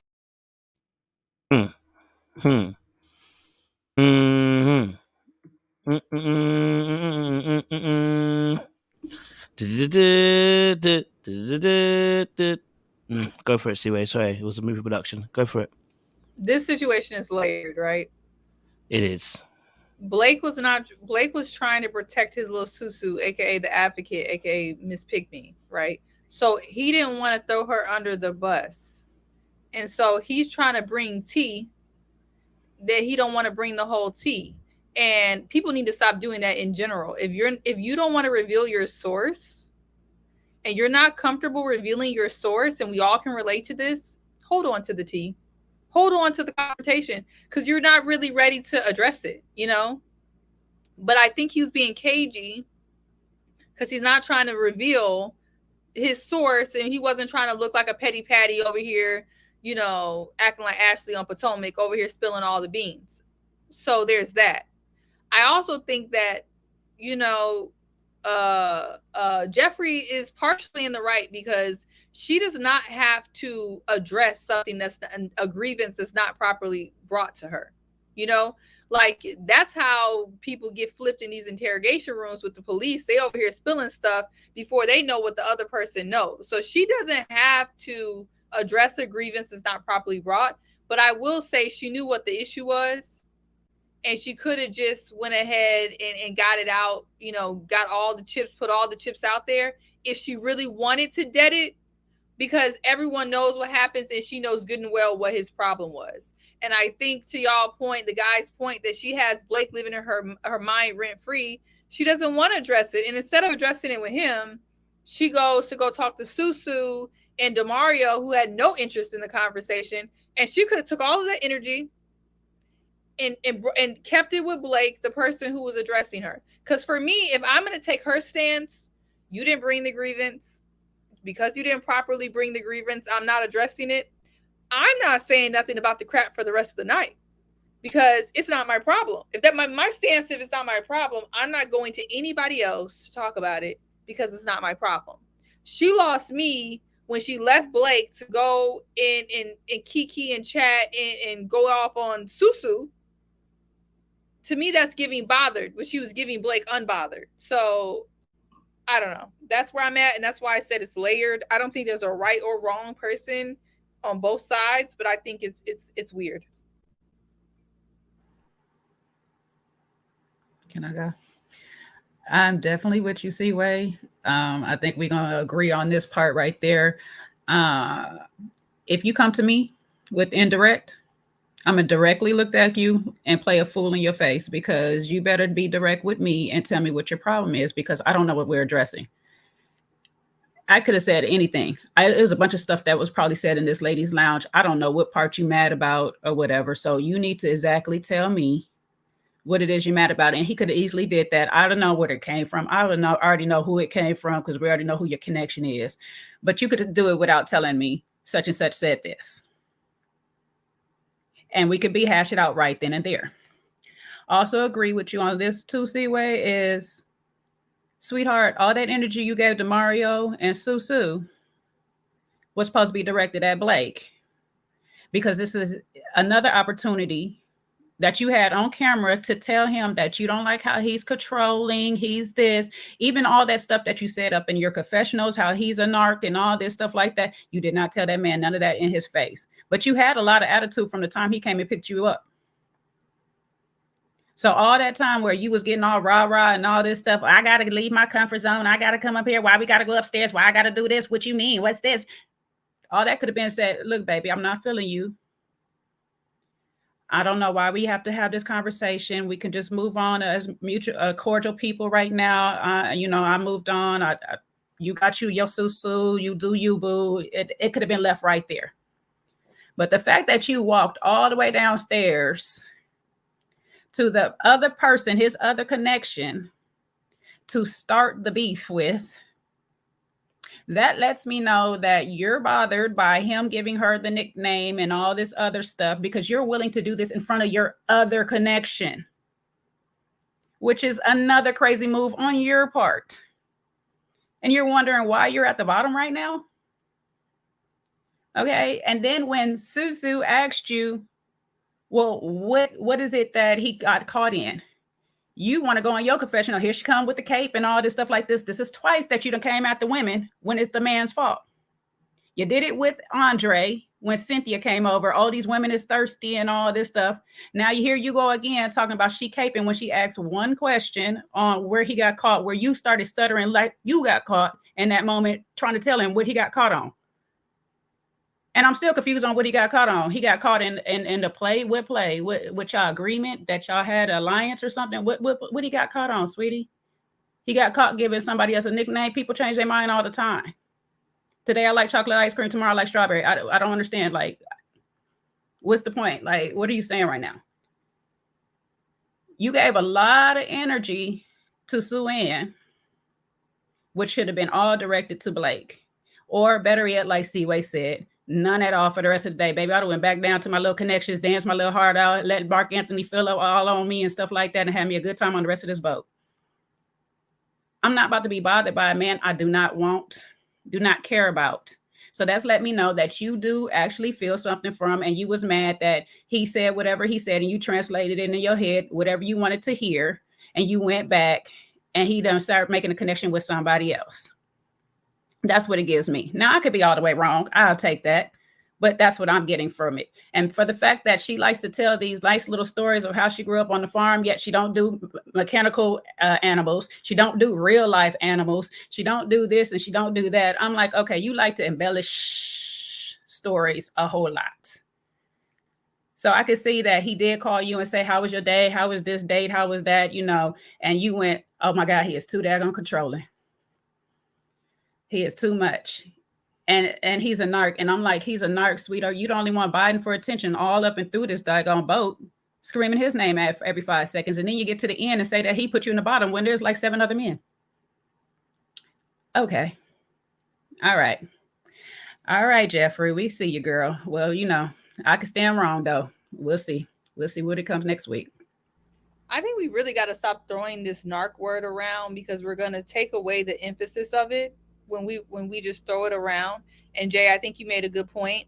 The fact that she had the opportunity to call him a narc and all these things and aggressive, controlling, and she chose not to me is usually a sign that somebody is lying or embellishing. Because if you guys are all in the same room, that is the perfect opportunity to address grievances. And that's what I said last week. I said that Jefferi's giving me red flags, that she didn't say nothing to Blake, but she waited to go to the ladies' lounge where he can't defend himself and say all of these things. That to me is weird. I still think Suan is a huge pick-me, but I mean, that aside, we're talking about Jefferi. I think she's I disagree at that moment, but she could be, I don't care or whatever. But I'm going to keep that same energy I had for Corvaya the last time when she went around telling everybody about Lyndon and all this stuff like that. Like, if you do not, I can't rock. This is me personally. I cannot rock with people. If you don't like somebody and you got to go and taint them to the rest of the group or to other people just because you don't like them, you are more the problem than that person, in my opinion.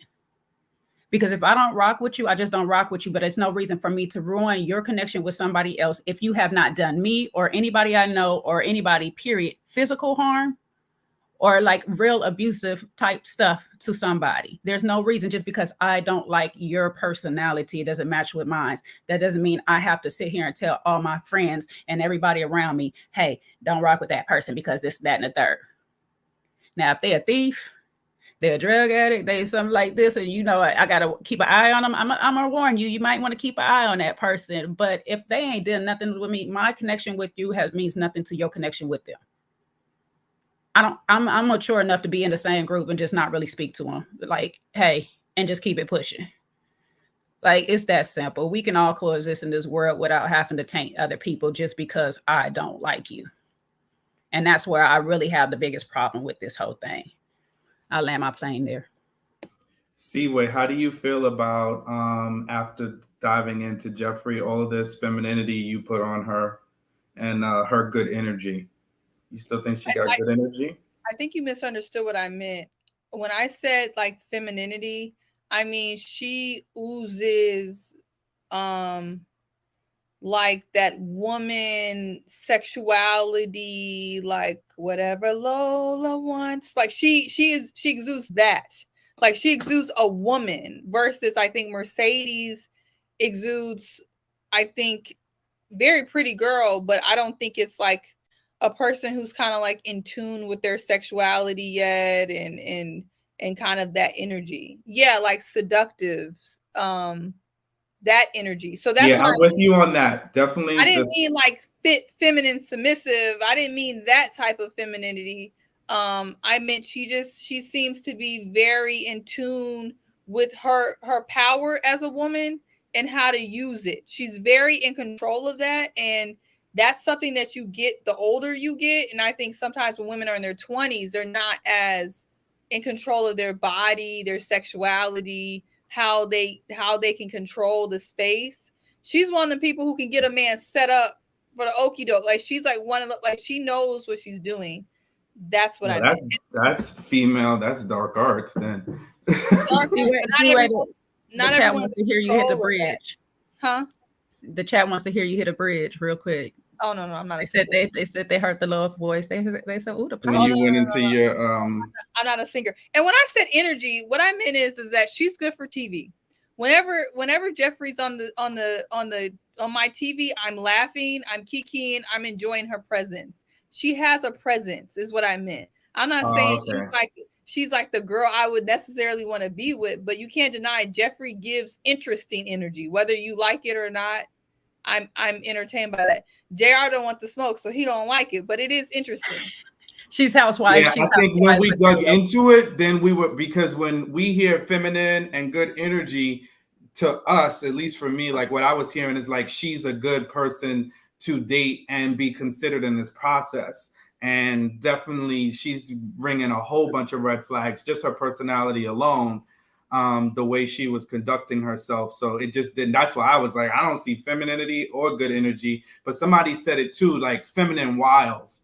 That I see 100%, because that's a little bit of seduction, a little bit of luring you in and then pushing you out when she's done with you. You know, I could see that. And then, yeah, I could see some of her spiciness being entertaining for sure. And if you like a little bit of toxic, like Kojo probably would be, look, get sucked in, okay? If you like a little bit of toxic, I think you're gonna kind of lean towards Jefferi, because it's clear to me that Marc Anthony likes a little bit of toxic, probably because he's a little bit of toxic. Because what is he trying to do with Jefferi? Nothing but play. So can't lie to you, I'm not interested in Jefferi one bit. So that's not your toxic vibe. It's a different type. Her toxic is not the one that I like. It's not for you, right? It's not for me. Yeah, I don't know what it is. It's not her toxicity that I like. You know what I mean? I'm glad Drowsy G said it for me best. She's not thick enough for Kojo. She got a nice shape though. She has a nice shape. It's not just that's not fit, but the toxicity is not. The toxicity is like, it's rude, and I hate rudeness. You know what I mean? Toxicity is not like you got trauma. We all got trauma, by the way. So, but it's this one. Her toxicity is like she gonna be rude, a little bit disrespectful, and I ain't really like that. Do you know what I mean? That's for me. That's not it. I don't know if the guys. I mean, Sean's my toxic partner. So, Sean, I mean, are you drawn in by Jefferi? I don't know what it is about her. She ain't got it. Morgan's my toxic. You know what I'm saying? I was more drawn in by Kayla than I was by Jefferi. I can agree. Might be a look thing. Who knows? Let me let the ladies go. Sophie G, talk to me. Yeah, maybe that dark arts that she plays, maybe that entrapped Blake, because to me he seemed a little subdued in this interaction. I definitely felt like that she had something over him. Whether she had seduced him, whether something happened, whether he did tell her, you're the one for me, and then backtracked. But I felt like she definitely had, if it was a power play, that she had the upper hand in this. And it could be that she's probably very good at, seduction, as we talked about earlier. And that lack of, again, when I talked about, Arrested Development, it's like you can use your strengths for good instead of bad. So you're lacking a little bit of maturity there, and using your powers, your natural given talents towards bad things instead of good things. So I feel like she's definitely not at the level that she probably should be if she's ready to love, more like ready to mingle.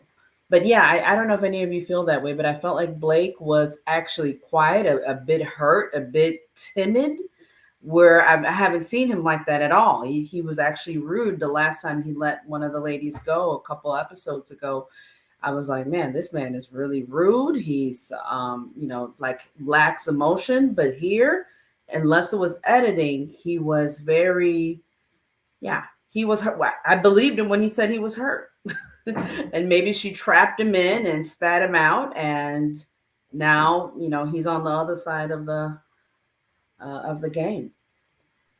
I peeped that too. I definitely peeped that. Fair he point. He didn't want to smoke. I agree. Sam.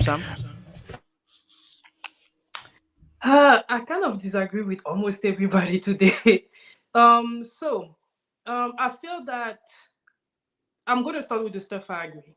I agree with Siwe and Jay when they said that there's something about her, like we could see a lot of tension, she was very tensed whenever Blake came and picked her up, and whenever she went and talked to Susu. I felt like she showed a lack of maturity. I would say that she was also almost petty when she went back and talked to Susu and to Demario. But then a part of me was feeling that something happened with Blake, right? Something happened with Blake. We don't know what it is. My personal guess is that Blake likes her. They started liking each other. Something happened that threw her out. I think that when Blake took her aside and he wanted them to speak, I thought that he thought that she was going to start speaking so that he could now basically tell her, you shouldn't have done that, etc., etc. But when she wasn't giving him that energy, it took him off track. Everything that she said, well, she didn't say much to him, but whatever Susu told him that she said, that he said to Jefferi, he never denied it, right? So for me, I felt like he was uncomfortable because there was some truth to what Jefferi was saying, in my opinion. I also doubt that Jefferi is jealous of what's going on between Susu and Blake because Blake is not interested in Suan. I think that what Blake sees in Suan is an ally. I think that he likes her as a person, but I don't see an attraction. I think that Blake likes Jefferi because she has an energy that's basically eating him in. I think that he really wants that lady, and that's why he's acting subdued. When he don't like you, he has that strong energy, like we've seen him have on episode 1, on episode 2. Now suddenly he found more than his match. And not only she's more than his match, but she is not even able. All I'm going to say is that I would have been on Blake's side if Blake was able to tell her directly what you said was not true. And I wonder why you went and lied to suit the ladies in the confessional. He never did that. That's my point.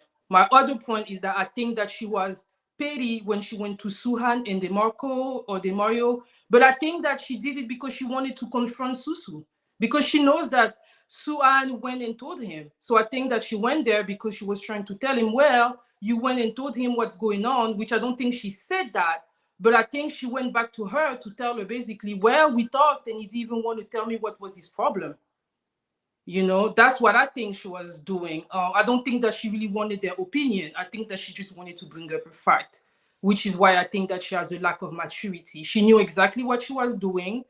I think that there's more to the stories that hopefully we will know about, but I do think that Blake likes her more than she likes him. I'm actually starting to think that Jefferi is just not that serious, honestly. That's it for me. All right.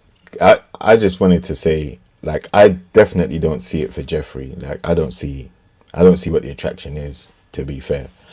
The attitude, the energy, and even when she is being nice, it just seems so superficial.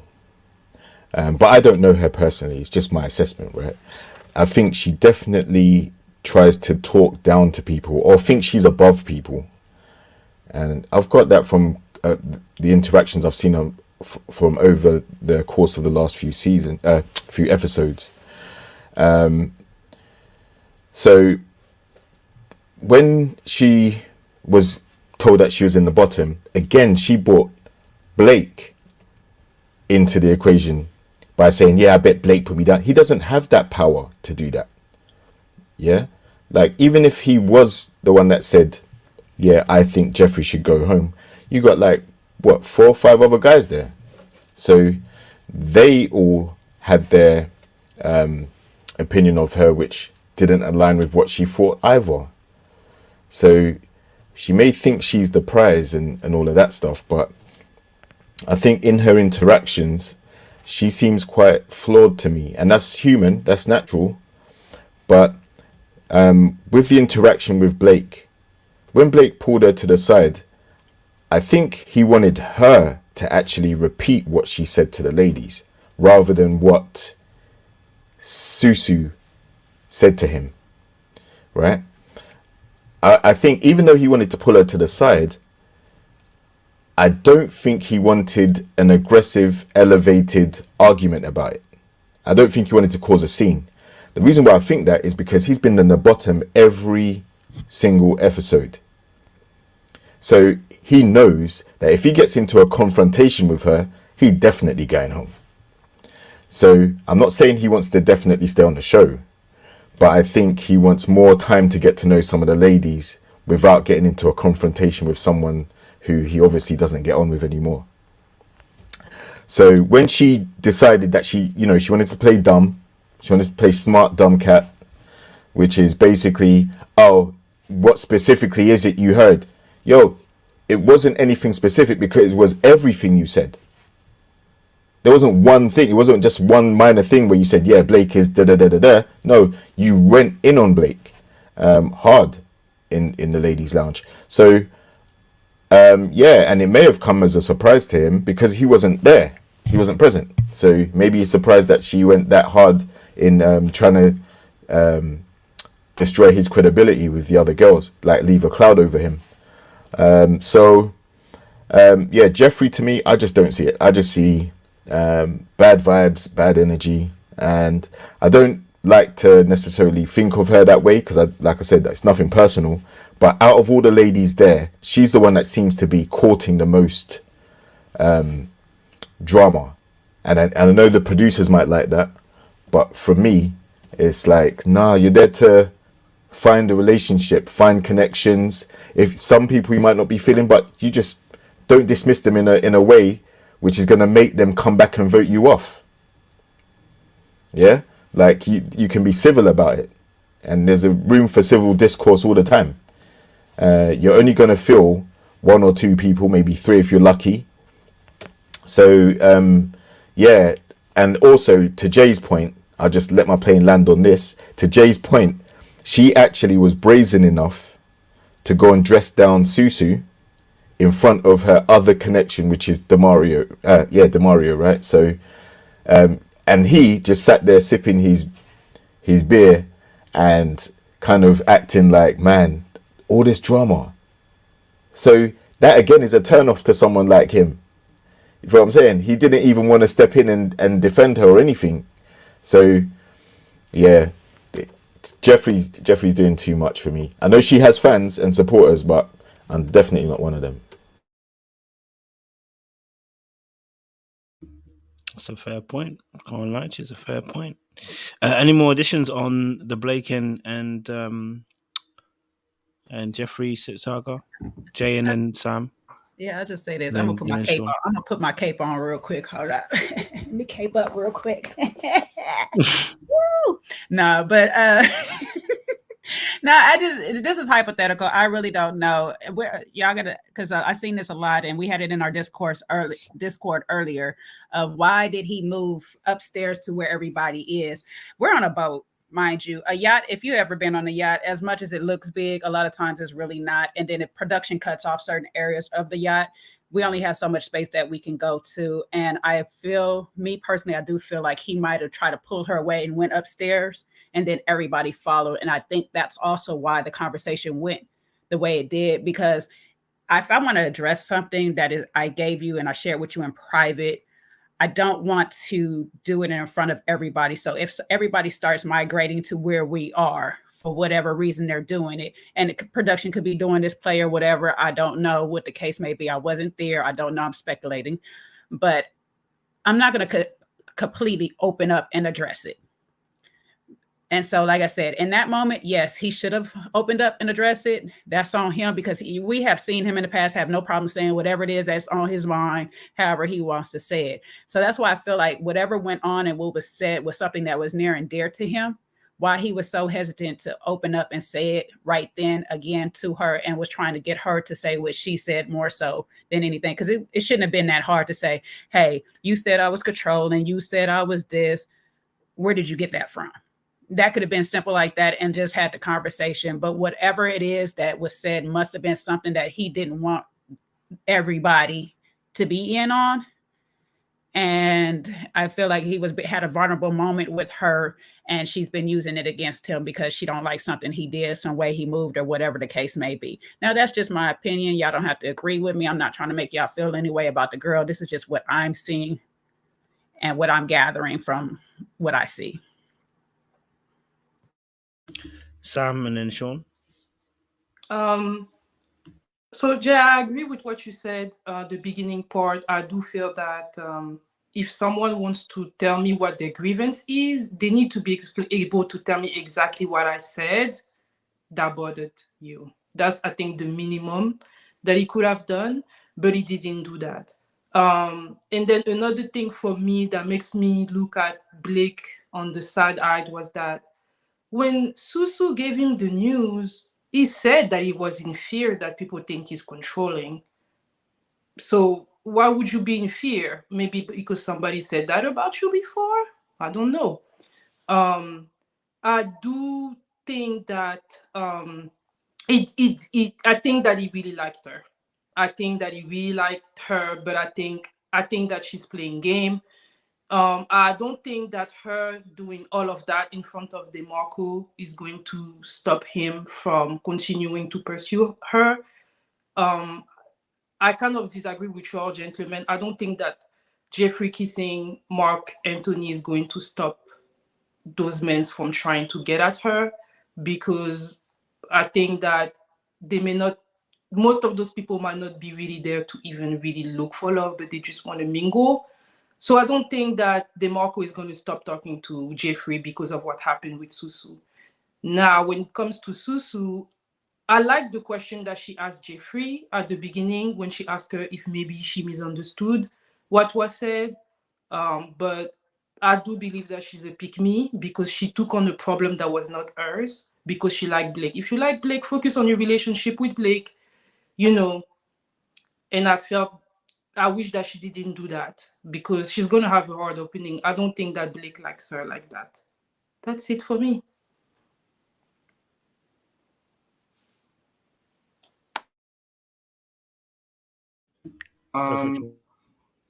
Can I start off by saying I just completely detest that nickname Susu. I just hate it. There's two things that come to mind.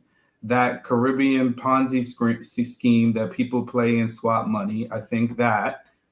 And then I think of my childhood going to South Carolina, and I swear my grandfather and his siblings used to call the hogs Susu. I just swear they used to do that. So every time I hear that nickname, I just had to let that out. It just drives me nuts. I don't like it. It doesn't sound affectionate. It doesn't sound like anything becoming. So I can't stand it. So I'm going to call her Sue. But I know we're not talking about it, but I know we've been referencing Sue, and I'm sorry. I hope this is a safe space. I just had to get that off my chest. Drives me to drink. Jefferi and Blake, I got to say, Blake handled himself very, very well. He was super measured, and I was surprised. Because I thought he was going to light her up, especially with his background in interrogating people. So I was surprised the way he handled it. I guess I could agree if we're going to be petty, super, super petty, and in our petty bag, then I guess when somebody calls you out, if they don't tell you exactly what you said, then you can, goat them until they tell you exactly what, so you don't reveal anything more. Now, if you're going to be grown and mature, you know what you said about the person. So if you're being called out and you feel confident in your feeling and your opinion, you felt it enough to tell a room full of people and say it on camera.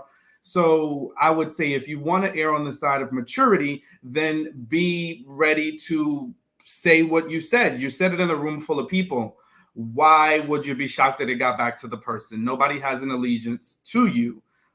So that's the other side of the coin there. And she didn't have to go full on, but there was several things that Jefferi said about Blake that were things that I would say, like in a relationship or like in a dating scenario, is information he should have, right? So if you felt like he was controlling, you felt like he was trying to lock you in too quick, too soon, I think those are things that if you know you said it, then say it, right? Because this is stuff that he can walk with to be like, hey, listen, going forward, I know we're not a thing, but I felt very, controlled, or I felt very much stifled by some of the things that you said or how you acted towards me, and I didn't like it. So yeah, I did express some concerns. Here's one or two things that I can share with you. Like I'm grown and mature. If I talk about somebody, right, and they come to me and they be like, hey, listen, Sean, I heard some things were said about me and I'm kind of feeling some type of way, we're going to talk about it, right? Because if I'm bold enough to say it,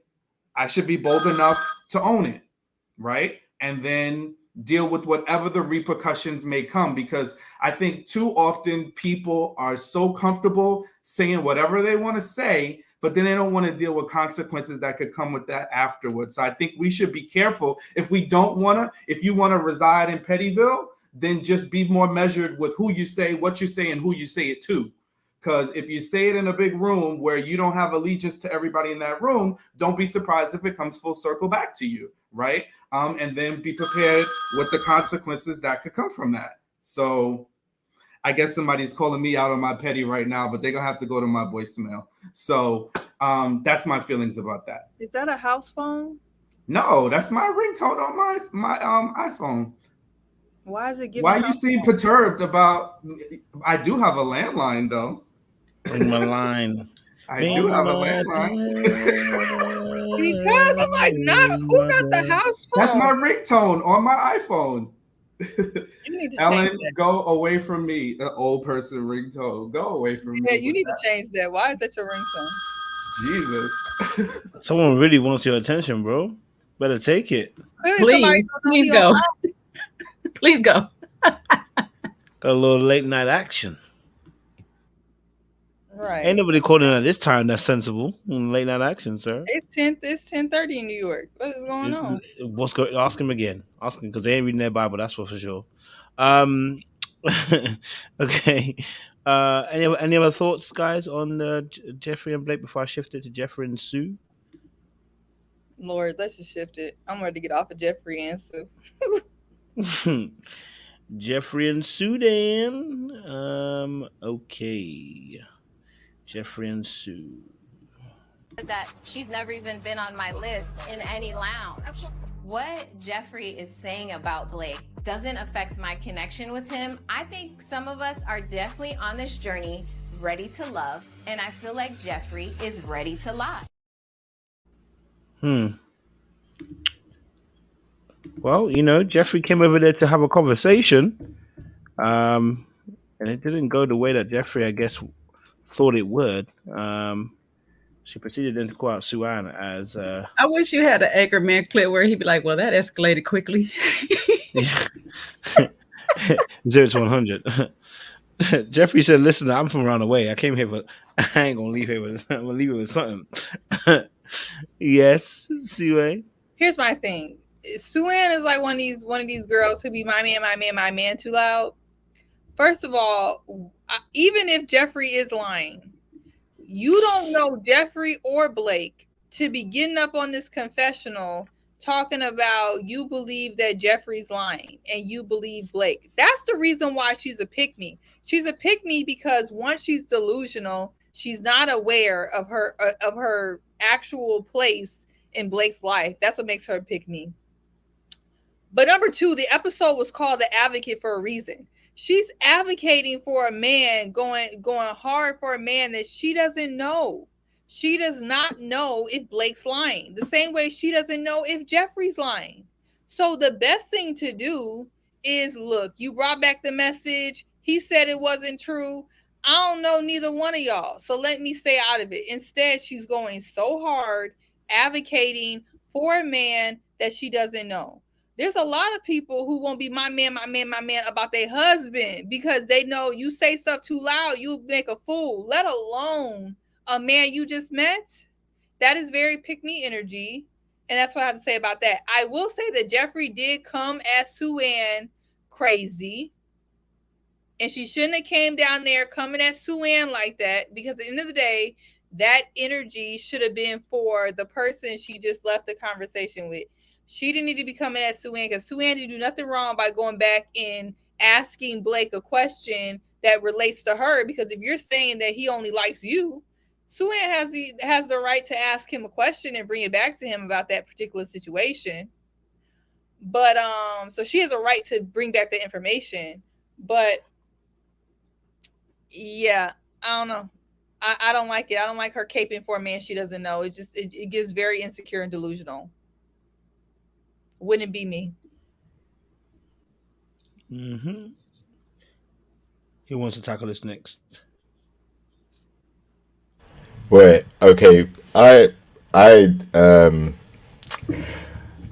see it kind of different to how Seaway sees it. That's for sure. Listen, if Jefferi doesn't care about Blake, she doesn't like Blake, she don't need to come with that energy at all. There's no justification for it, because just like the allegations she made against Blake make him look bad, the attitude and energy she's bringing, man, it's making her look bad too. Like, I don't see this soft-spoken person, feminine, that you see. I see someone that's really petty and ready to let somebody have it verbally in order to get her point across, or if you don't agree with her. And that's not going to bode well for future relationships when you have conflicts or ups and downs or things to go through. So the shop window right now is the way she's presenting herself in this particular Blake situation, only because she's found herself at the center of it, because she started it. Like, she's not feeling the brother, boom, let him go and talk to the other girls. She don't have to be near him. She don't have to date him. She don't have to go nowhere with him. She's made her stance quite clear, right? I think he is probably in a situation where, because of what she's labeled him, it's going to cast a cloud over his name and the way that other women view him. Yeah? Like, when you throw out that narc word and controlling, those are the two probably worst things you could say about a guy that you're just meeting, right? So if the other ladies see that, they're going to nod their head and be like, yeah, well, I don't want to get to know him, you know? So I think Blake may be aware of that, which is why he didn't want the confrontation to escalate. Because let's not get it twisted. If he had told Jefferi repeated what the allegations were, then she would have definitely given him pushback. She's not going to sit back and be quiet and be like, yeah, you know, I was wrong and didn't. No, she's going to be wrong and strong on that. So we will never know what happened, because unfortunately it was a conversation that's been taking place off camera, off screen. So it's he say, she say. But we're not there for that. That's not what the show's about. And unfortunately, with Jefferi's story in this, is staying too much around this dislike for Blake. I do get that she's, you know, started started getting closer to Marc Anthony, and we've already discussed, that might not go anywhere. But aside from Marc Anthony and then Demario, who she's now kissed Marc Anthony in front of, like, man, she just, I don't know where Jefferi goes from here. I really don't. Now with Suan, I think she likes Blake, obviously, but I don't think she particularly enjoyed the exchange with Jefferi, and I hope that's not a continuing theme where they continue to go at each other throughout the rest of the season, because that's not what they're there for. It's just wasting time, and it's making them both look bad. So if Suan likes Blake, let them pursue their situation, however it develops. But yeah, Jefferi, focus on other things. You know you don't like Blake. You're put off by Blake. Try and nurture the connections that she does have, instead of wasting time. Love that rendition. Love that rendition. Any other thoughts, guys? Sophie, go for it. Yeah, I don't have much thoughts on this. I mean, I think there might be some beef between Jeffrey and Sue. I don't like Sue as well. It does remind me of many things. Yeah, her approach, again, lack of maturity. Like you know, there's a way that people are able to hear you. If you're correct and you have some truth, you don't have to come at it where you have to belittle someone. You know, as much as I'm not keen to Blake, her approach was very harsh, and just like how she spoke to Sue, it was condescending, and people zone you out. They don't want to hear you when you approach them that way. So yeah, I think she has some possible, growth to do. I don't have anything else to say between her that interaction that she had there, but I did scoop Demario how he was looking. Um, he was like, okay, I'm done with you, but I'm going to sit here and soak up whatever I can so I can probably save some ammunition for later. It was inappropriate, right? Too, because she had a connection with Demario. Now you're bringing, I guess that's the weird part about dating multiple people all at the same time. But she could have, there was a bit of disregard to Demario's feelings yet again.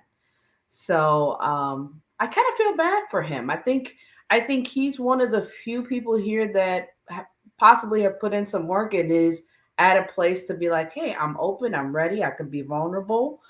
Even if some of my, shortcomings flare up at times. So yeah, I'm rooting for him. Hopefully he can find someone on the show. For now.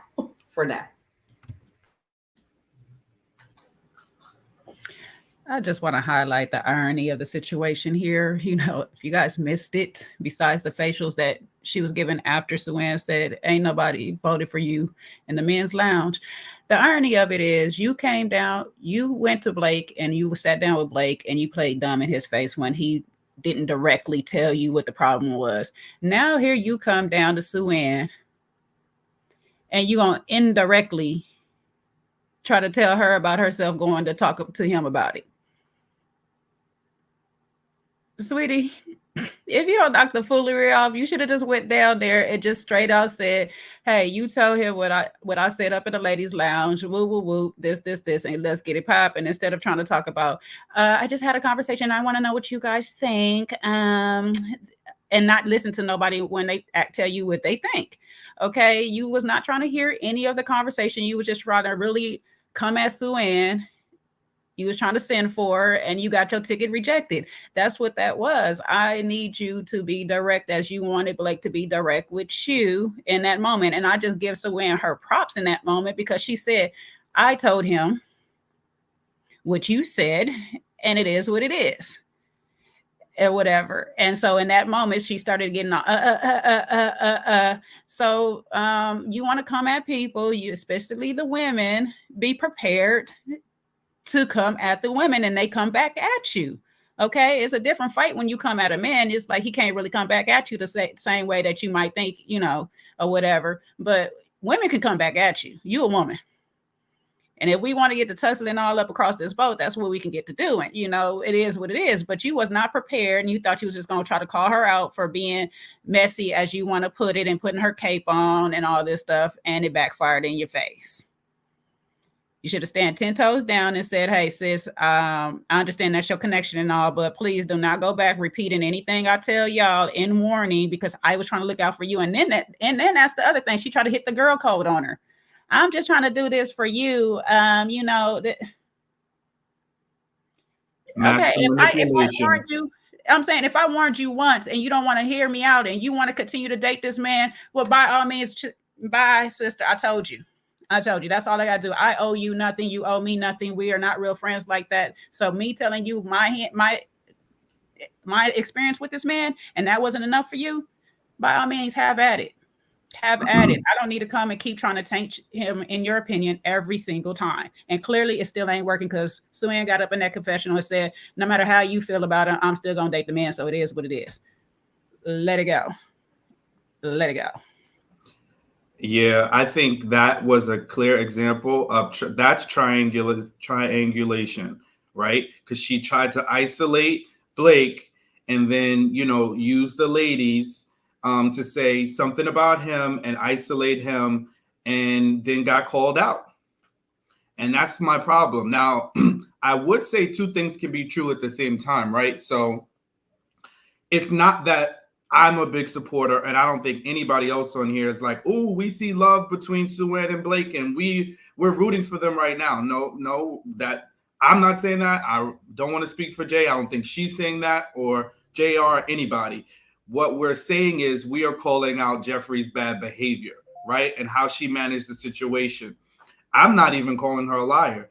I'm willing to offer up that some of the things she said about Blake were true.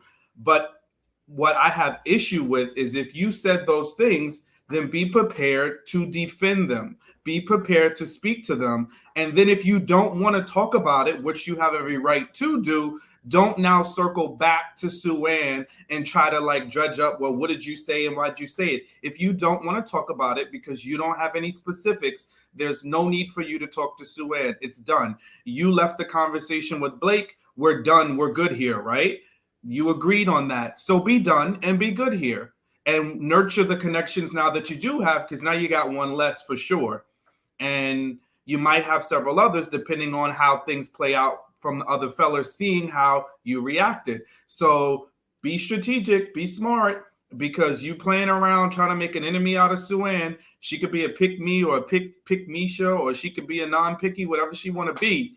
But you picking this fight with her ain't doing nothing for you but putting you in the middle of mess. So I would say stay out of that, because again, that's another sign of you not being a comfortable person for men to be with. Because if you're at the center of a lot of drama, nobody wants that, because that means you're going to bring drama at the household, and nobody wins when that takes place. So that's my thoughts on that.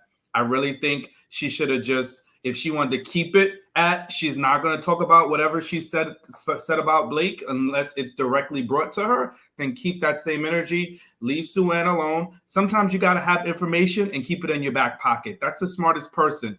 You got information, you know it, you see it, boom. Now I know that if I say something, Suan's going to go back and tell anybody, right? So be strategic about that. Why don't you tell her things that you want her to go repeat that are going to benefit you? So use her wisely if you want to play like that. But the arguing and the back and forth, and then you're going to bring a knife to a gunfight because you wind up looking, you ain't do nothing. You wind up actually losing. So there's that. And Demario is pissed at you because you kissed Michael Anthony or Marc Anthony. So look, not smart, less than smart moves that Jefferi made.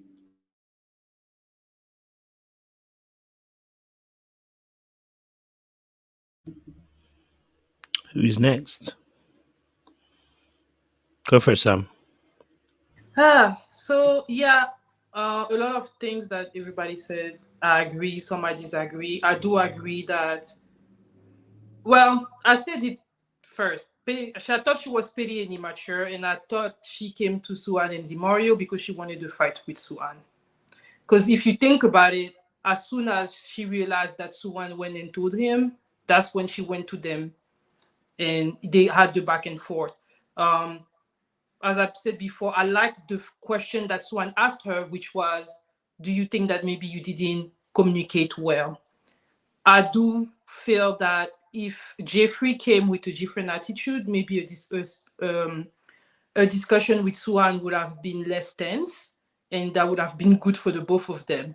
I do think that they both end up looking crazy, in my opinion. Suan, because as Siwe says, she doesn't know Blake. She doesn't know none of those people. So making that, so like, I would not do all that. Like, I think I would have done what Sean said, which is, I would have been like, okay, well, that's on you. I just hope that we won't hear about it again next week.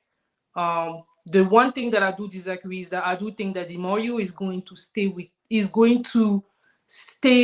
Jefferi as long as she's going to have him. because I don't think that those men are looking to get married anyway. I think that all that they see is a pretty lady, and Jefferi she got that. That's my opinion. I don't think I think Jefferi is gonna have all those men behind her, all of them, because they're not serious. That's my only point. Those that are not serious, they will stay behind her, because at the end of the day, a lot of humans, you're like toxic ladies. So that attraction that they have in Jefferi is because she's toxic, because she's not prettier than all the other ladies that are there. Mercedes and beautiful, all those ladies be cute. They lack that spice that she's bringing. That's on me. We'll see. The reason why I disagree with that is because all the other guys also voted her into the bottom. They don't like her. They think she's got a shell or whatever. That was a nice way of saying, listen, she's just too difficult. And you're right, there are other ladies who they may find attractive, but the fact is, it wasn't just Blake that put her down there. It was all the other guys as well. When they went around the room, she was one of the names mentioned the most. So I think Jefferi is a fire starter. I think she's a disruptor.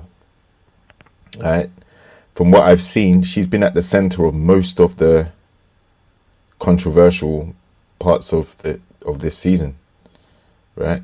I'm not trying to keep score or anything, but it just seems to be her at the center of the dissension in the group. So yeah, I mean, people may think that guys like toxic. Yeah, maybe some do, but when there's the other elements that it's not just the toxicity, there's other things that she does that may rub people up the wrong way, and she seems to be very I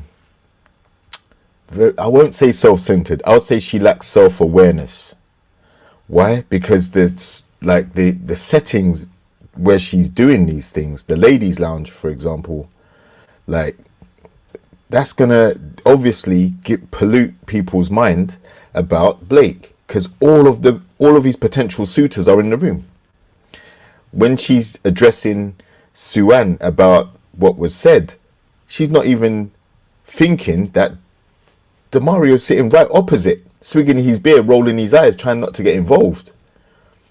Like, he is a potential suitor for her in her mind, and she's not even cognitive that how she's behaving may be putting him off. I'm not saying it is, but it may be. So she just seems quite aloof, and yeah, I just don't see it for her. I just don't get the impression that she's liked by many, and as such, I don't think she's going to be around too much longer. Yeah, JR, they said you really got it in for JR. I mean, for Jefferi. Me? Oh no. No, JR really has it in for Jefferi. Yeah, it's just the bad vibes. Like, everybody should be there to have a good time, date. There's a process of elimination. If you're not feeling someone, just move on to the others. But when you have this streak of I need to be mean, or I need to be unkind, or I need to label someone, a few seasons back, when on a Kalfani season, we had the girl that was into him, the personal trainer, and she went and called Rashid a narcissist, and that, yeah, she tried to pollute people's mind. That's exactly what I'm seeing with Jefferi. And it seems like the producers may copy and paste these type of dramas, because that same kissing game is the same game played with Sabrina, Tori, and Demetrius. So it seems like they might recycle things that cause talking points and controversy in the group, like ruffle some feathers and see how they survive and stick it out, right? So yeah.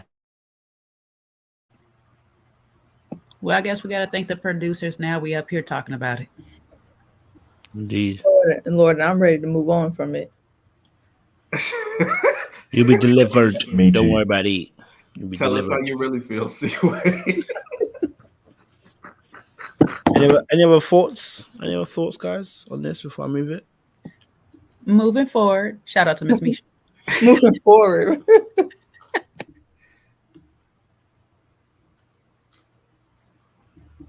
Okay. Let's get on to the last one. We're going to talk about this right here. We're going to talk about this right here. Actually, I said last two. Actually, there's still two more couples who had a conversation. Let's talk then. Because you know what? Can't lie to you. You know what? She gave us a different aspect of her. So I was pleased. And what got me here. So I'm so happy that both of us have great examples because I think that we would make a good parent. You think so? Some people are for you. Some people match your energy. Some people match your... Corvaya and Corvaya and our brother, Demario, finally had a little bit of a conversation, and it seems as if, you know what, there was a little bit more a little bit more interest. Demario went to bat for her later on as well. I mean, he went to bat. I mean, it was crazy to see how hungry he was for Corvaya. Like, I don't know what was going on. But they had their conversation, and it seems as if, well, they seem to get a house on fire, and Corvaya was showing vulnerability. She didn't even mention money once. Could be the editing, but you know how it goes. So I want to get you guys' thoughts on this particular aspect. So if you kick us off, what do you think? Corvaya, Demario, real deal? I think it's too soon to tell. I got good vibes towards the end of the conversation. We actually got to see a little bit of Corvaya opening up and talking about her past. It gave us a bit of an idea as to why she might be so... I want a man that's accomplished, that has, a certain amount of money, that's going to take care of me. She mentioned her mom pushed her out of the house early. Those are kind of indications of, because there's, that's also a bad generational trait that we do. We don't have to push our kids out at 18, not always. And that could have been, she might have had to be independent early, and that might have produced this need in her to need security, right? You're young, you're out here, and a man that is far more accomplished than you are, or has a lot more money, in her eyes is a sense of security. So it kind of gave us a picture of why she might be the way she is. I still agree with the fact that she does need to process what she's thinking before she says something. And also think about her motive behind why she wants certain things. If she reflects and finds out, why is it am I after this, and not am I looking it for within myself, but in other people, then she might be able to, kind of hone her character a bit.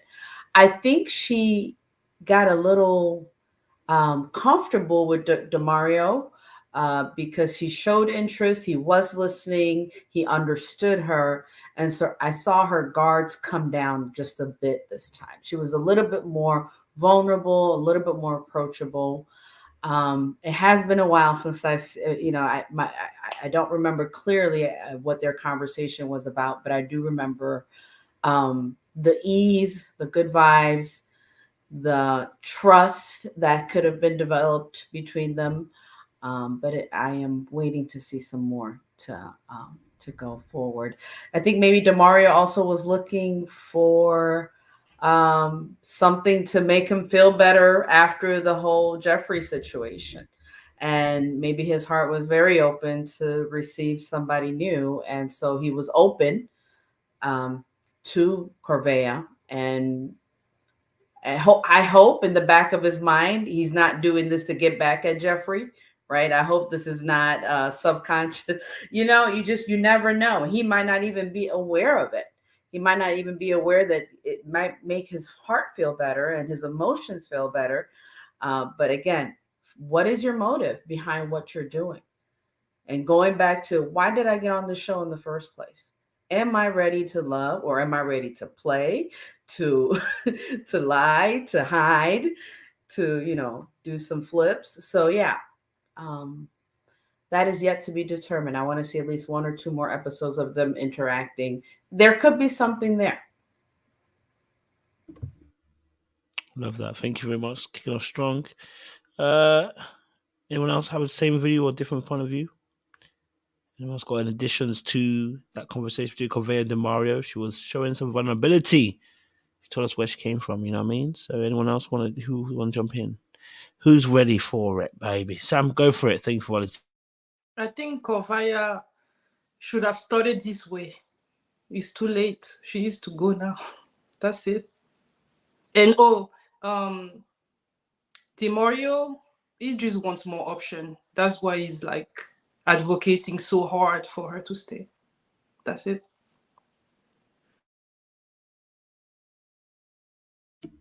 JR, talk to me.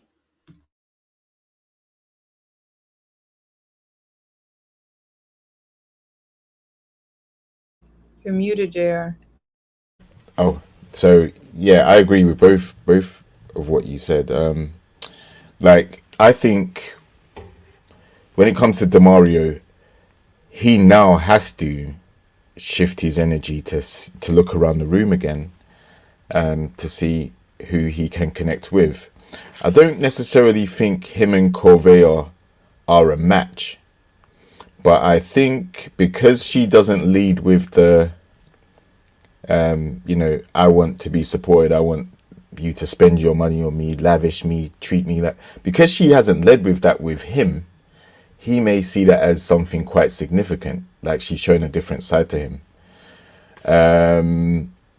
And she doesn't see him as a bum, which is why she hasn't dismissed him. So I think there is like surface level, but how far it's going to go, I'm not convinced it's going to go far at this point unless I see something in future episodes. I really think it's just a case of both of them needing each other to stay on the show, because she doesn't have many connections and nor does he. So especially now that Jefferi's kissed Marc Anthony. So yeah, I think it's a mutual interest, but I don't think it's going to go too far at this stage.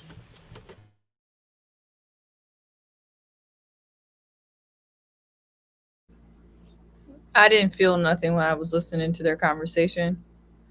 I did feel like Corvaya got as deep as she could go, and she did the best that she could.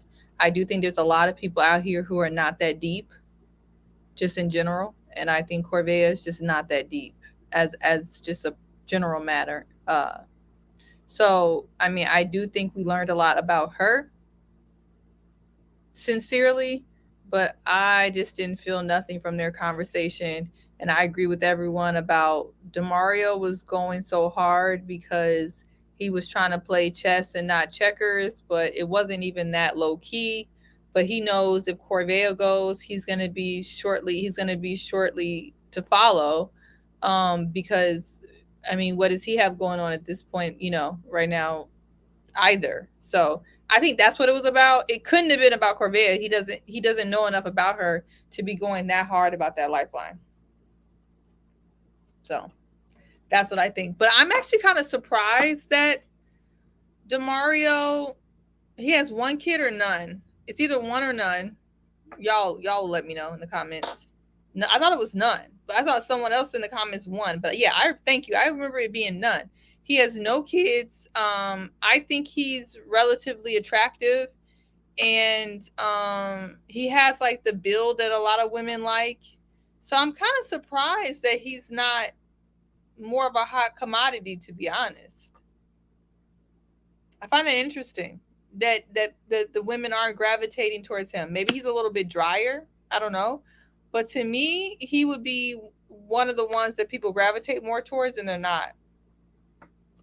So I don't know. I don't know. To each his own on that part, but as far as Corvaya opening up, I think this is the way that she should have been leading, instead of saying that you got money, you got a bank account, how much you got in it, and all this stuff in the third. This is how you actually should have been leading in the first place. It's just explaining why finances and being secure is so important to you because of your childhood, and that's more relatable to people so they can understand you, and they don't feel so on guard as far as, am I making enough for you, and this, that, and the third. As far as these two goes, do I see chemistry sparks or anything flying off the screen? Not really, but he said he into fashion. He likes that she has good shoe game. So this could be a good shopping partner for her. You know what I'm saying? They can be shopping buddies. They can do their thing. He can pick out her thing. He can dress her. She might be a little muse. I have no clue. Free shoes, I see in your future, Corvaya, if you continue down the road with this man. So, hey, get you a couple of pairs. Enjoy the time that y'all get together, maybe even a free meal, because we don't like to be hangry around here. I don't. So feed me while we out shopping. And yeah, but this is for people that want finances on their list. This is a good way. The way she did it this week, this is a good way to show the importance of that and not come off as a gold digger. You're only looking to be in a transactional relationship or anything in the third, if you actually want more than just a transaction. So lead with yourself, a little bit of your history, and I think that's a good start. And it wasn't too much of a vulnerable situation. It's not, I was from a broken home, all this stuff like that. It was mom's put me out. We didn't have much. Woo, woo, woo. Good starts conversation too. So kudos for listening to the assignment from last week when she was at the bottom. Hey, stop leading with this. She changed up her little game, and we're getting better. Now we're 1 of 3 at the bottom instead of 1 of 2. Yay. Jay, the ladies ain't feeling his fashions, and I'm literally trying not to scream. But girl, I am not either. I've been looking for him. He said he was into a woman with fashions. I think that's his exact words. I think they edited out the woman part when he said he was into fashions. Yeah. They're not liking the silk shirt. So yeah, the only thing I would say is that, when he sits down, he leaves his blazers buttoned, and your suit jacket, should always be unbuttoned if you are sitting down. That's like a number especially one if you're rule. thick. Especially if you're thick. I don't care if you're thick or thin. It's just like buttoning all the buttons on a suit jacket. It's just certain things you don't do. And like when you're a grown man, you sit down, you should unbutton your suit jacket so that it can relax and flow. It's like bunched up. So those little things, this may seem silly, but they make a world of difference, right? If there's pulling in your suit jacket, that means you probably need to go up a size or you need to see a tailor, so. And I'm a guy, so I'm just saying these are things that I learned along the way. Like if you're going to wear a suit, you don't necessarily have to, but if you're going to, then the suit has to fit the right way. Like our good brother from the Potomac season, Demetrius, he showed all the fellas how, if you're going to dress well and dress in suits, this is what they should look like. So maybe the ladies are picking up on that. Next level. He's next level dressing. Well, that's also a man. If you're going to say you're into fashion, right? Or you want a woman that's into fashion, then you can't just say it. You gotta match it up. So it wasn't matching, but enough about his aesthetic. I think, I don't know. I just felt like he was scrambling to make this connection. And then all of a sudden he's willing to, put his dukes up with him and Marc Anthony over saving Corvaya. And it's so early on in the process. And my main thing about that is if I'm going to bat like that, you better match that energy. So I need Corvaya to be just like Fatima and Zach, right? So I need Corvaya to bring that Fatima energy. If I'm going to bat like this and I'm trying to pull on the stops and convince the fellas to save you, I didn't get his argument really about why it was so important to save her. I just really didn't understand. But I think the other fellas was just like, most of them was like, hey, Lyndon, and a couple of them were like, look, bro, if you whatever, you want it, you feel that bad about it. But I didn't hear anything substantive about why he felt like she should be saved. And the other part that kind of perplexed me about that whole thing is, Why we gotta save Corvaya? Why we gotta waste it? Just get rid of somebody else. Just get rid of Jefferi. Get rid of Marcia. Everybody said they felt friend vibes from her, and there's always that poor one person, and I always feel bad for them, right? They always get stuck in the friend zone, and it's sometimes the women and sometimes it's the guys, but Corvée, Marcia was the one. So if everybody's feeling a friend's connection, what are you hanging on for? That's not going to change. Tony. It was Tony. I thought the same thing, and I was like, why are they hanging on? Why don't they just let Marcia go? And then it was Tony talking about that was one of his favorite connections. That was why. Tony, okay, so that's what the argument is. Can I get one wish? Yeah, so that's what the argument. You got 1-1-1. Everybody fighting for their one. That's why they were fighting, because Tony was fighting for Marcia. Demario was fighting for Corvaya, and then Marc Anthony was fighting for Jefferi. But Tony's only fighting for Marcia because of how Morgan chose Lyndon to be the finest guy on the show, the sexiest guy, right? Tony deserves his own segment by himself. Tony was the whole fool this episode. Did I miss that? Did we talk about that whole thing? No, we haven't got to him yet, Sean. You good? Oh, okay. All right. I think Tony's trying to keep Marcia just so he can have more than one connection, because obviously if Morgan is feeling Lyndon, he was surprised by that. He seemed genuinely taken aback. Like, what? You prefer this shabby looking dude over me? Like, that's the type of vibe he gave in his confessional. And I think he's going to hold on to that. Why? Because of the previous clip we've seen before the season aired, where him and Lyndon are going at it, and he's talking about, I kissed Morgan, right? And Morgan did say she craves his attention.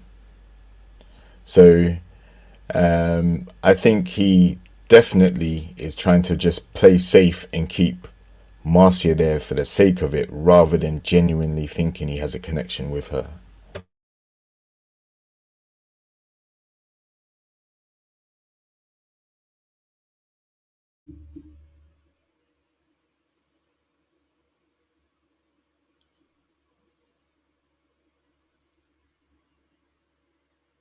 You're done? You're done? Anyone else got additions? We done. All right, cool. You all right, bro? Huh? You all right? I'm good. You right? Aggie, you was like, wrap this up. No. Are you knackered? As you say? I think I phased in, so I think I missed part of the conversation, so I couldn't add anything to it. So I apologize, guys. Them eyelids looking heavy, bro. Huh? It's okay. We eyelids are looking heavy. We can get to Tony, because that's who everybody want to talk about. Is effing Tony. We're gonna get to Tony. We're gonna get to Tony. I want to play the clip though for you guys though. Still, do you know what I mean? Don't worry about me, guys. You keep having the conversation. The show still goes on. You know what I'm saying? You open your mic and you go. All right. Don't worry about me. Catch Z's over there, bro. If you see me just keep going. Just keep going. Don't worry. The show must go on. The show runs itself. You keep going on, guys. You mute your thing and you go. Don't worry about me. Okay. Don't worry about me. Okay. Because the Tony one is good. I like the Tony one. I can't lie to you. And I know you guys got some strong opinions. So bring all those strong opinions to the table, please. Okay, I've got a clip for you guys still. Hopefully the second wind will catch up and I'll be able to be awake. Okay, so Morgan said neglected. Okay. Here we go. Got my clip for you guys. Okay. And I need to know that I'm special to him, not just a fish, and he's throwing his net and you see which one he catches. I think your husband material. Appreciate that. He's just a hot commodity. They see what I see. Everybody want my baby. All right, I mean, everybody wants. By all means, guys. Morgan and Tony. He's the smooth brother. Vanessa with the smooth lines. Morgan never loved. That's actually one part of the clip, because the other part was when she did the whole game situation. So let me play that clip for you as well, guys. Let me be fair, and play that clip for you as well. If you don't know what we're talking about, I hope I got the right clip. I'm gonna start with Lyndon.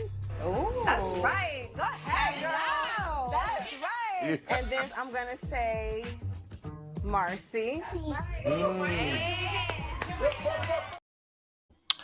I mean, I would have played the last bit, but it would have gone over my time limit. But and then she obviously said myself. Okay, all They right. should The have sent game. her home.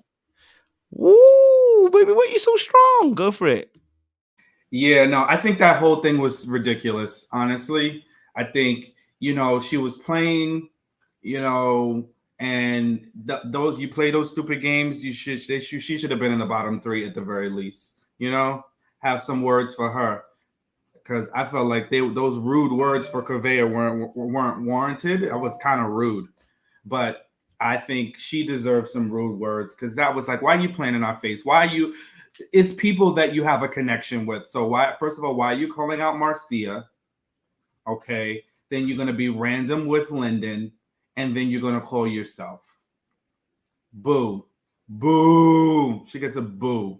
So pretty woman, but just bad choices in terms of how, I don't know if she was trying to get at Tony, whatever her end goal was. I just felt like that was it was ridiculous. So I think this was like, we just took a trip to Pettyville this episode, because it just takes the fun out of the game when people do silly things like that. All right, you want to throw yourself in there, but you're going to have, you're going to pick Marcia, and then you're going to pick Lyndon, right? So you get one chance to be ridiculous. And she used all three of her chances to be ridiculous. So you and your ridiculousness deserve to be in the bottom, so that you learn how to navigate the process a little bit better. And again, I'm not saying Tony is a prize and she should have been, lauding him with compliments. No, that's exactly not the opposite of what I'm saying. But I'm saying just play the game and don't be silly. So I didn't like it. It was very annoying to me. I guess this is where I take over, because I was here for all the pity ride, and I was glad when she made the stop at herself. Okay, I would have did the same thing. Bruh, you ain't giving me the damn attention that I want, because you want to be frolicking all up and through these streets with all the rest of the ladies, and then gonna lie up in my face like you ain't doing it, like we don't talk. Oh, okay.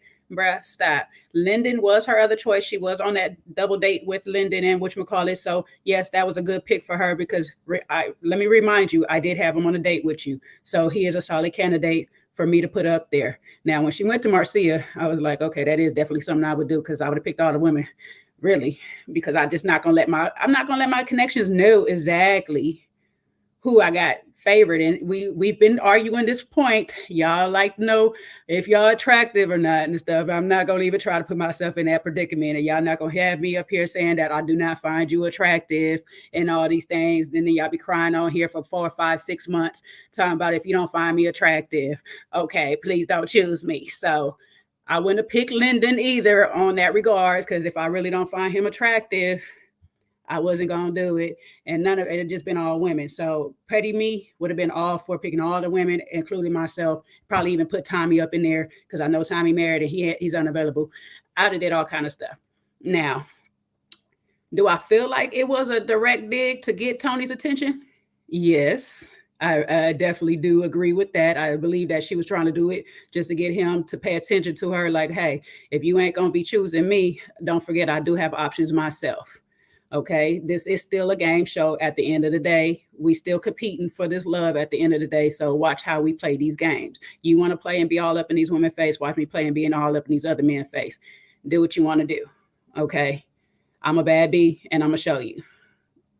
Now, next week when she started doing this crawl back, now that's a different story. Okay, I don't know how we just double back so easily now. That was just pathetic.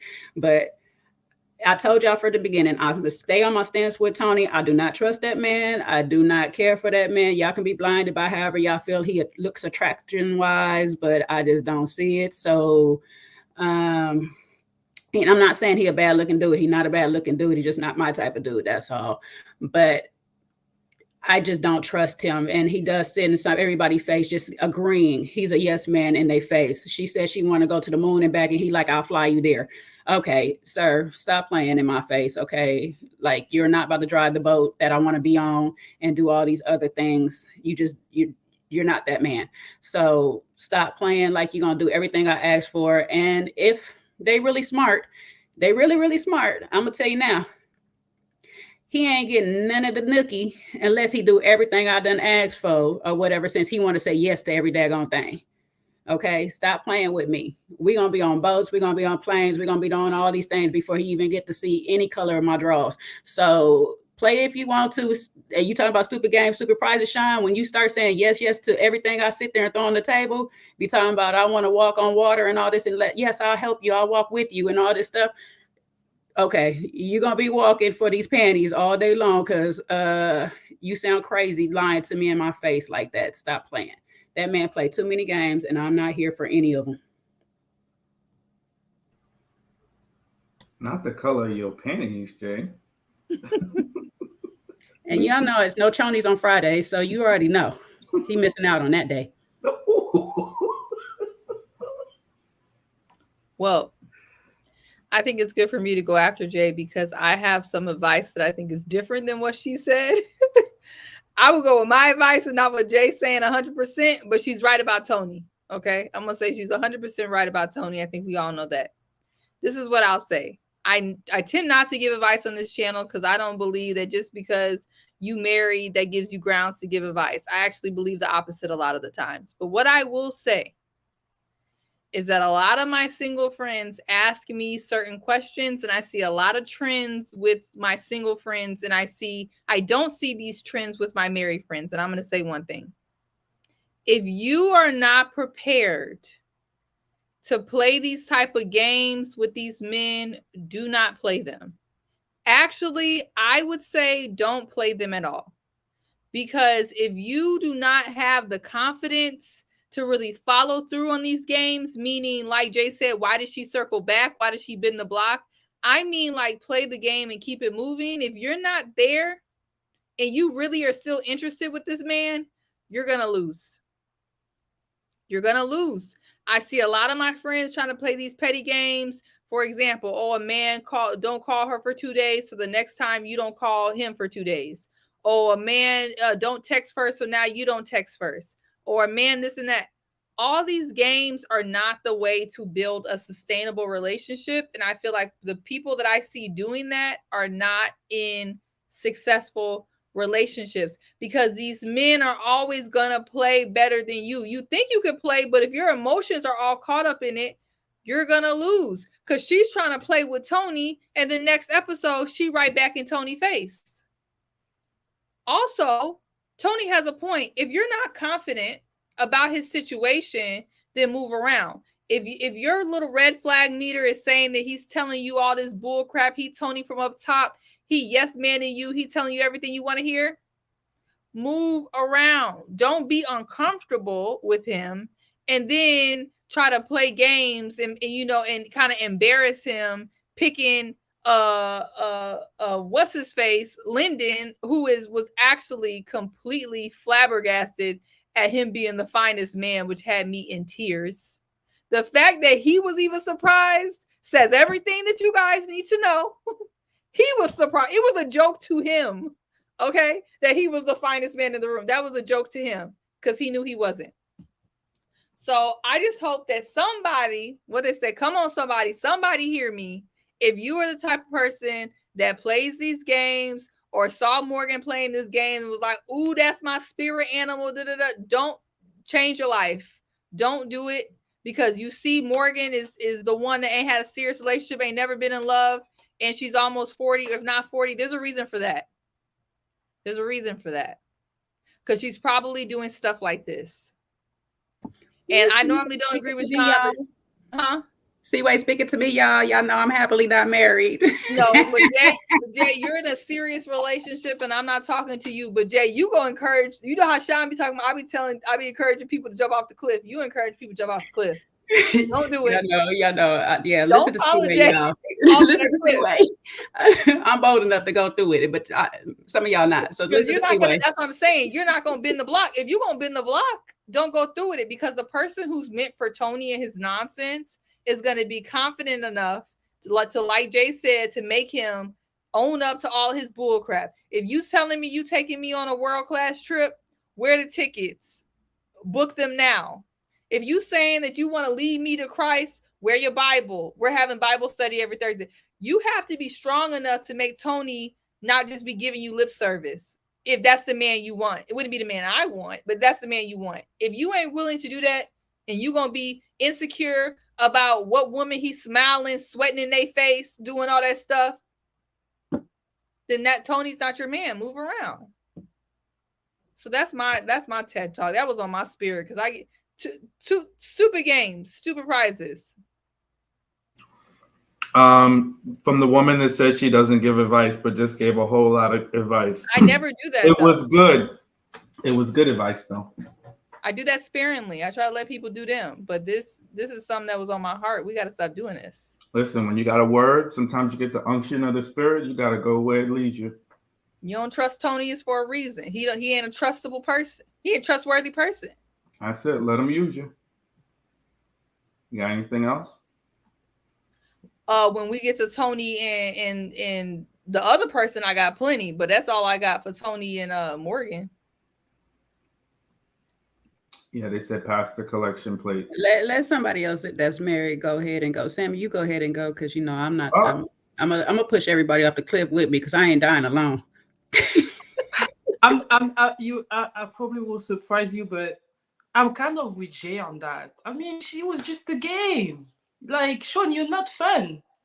Like, you don't want people to kiss. You don't want people to choose other people that are sexy. It's so obvious that she was just playing. You know, that's like good little games right there. It brings a little bit of spice. Besides, Tony is not even that fine anyway. It's just my opinion. There's something about him. I'm not feeling his energy. But yeah, I didn't see too much to it. I'm being honest with you. I just thought that she was just playing little games. I don't think it was anything very serious. And I don't think that Tony, that's acting like he has several options, should be even upset by that, in my opinion. Like, it should be just like, okay, whatever. She chose Lyndon, whatever. She still wants me though, but again, I see a little bit. I don't like the man ego thing. Let me just say that. I see a lot of ego, but in that specific situation, I don't think she did nothing wrong. She just brought up a little bit of spice. So on that, I'm more with Jay. But great advice, Stewart. I agree. I don't play games. But the problem with people like me is that you're going to do things, I don't play games, then I'll cut you off, and then you're going to cry. So you really agree with me. I mean, I love a good lighthearted game, but Sam, she was trying to hurt that man. Maybe you would have been playing it as a game. She was trying to hurt that man. She was not playing.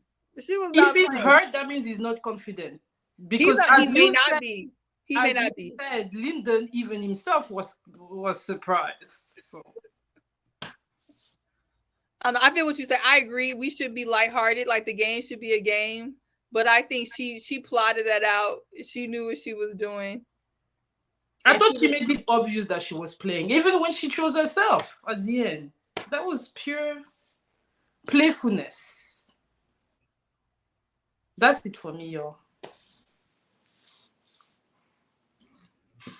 Sammy, I feel that same thing that booted you off the chat, the other coming again. I don't like that. That it is, women are up for elimination. You know, you got to be strategic with how you want to play. You can play that game when it's a men's elimination, right? And keep him on his toes. But you don't want to miscalculate and, you know, put yourself in a position. And then at least, like I said, like, there was 3 options she had. She could have used one of them to play, but she played all 3. So I felt like she just played in our faces the whole time. It's like, at least pick something serious, somebody tangible, right? But, all 3 was just, she was being a goofball. So, look. You should have said Tommy. That'd have been good because he'd have been like, "Oh, hold Yeah, right she would have now, said, Tommy, clap that's for what you me, should clap have for me," said. like Obama, you know. So yeah, he would have loved that.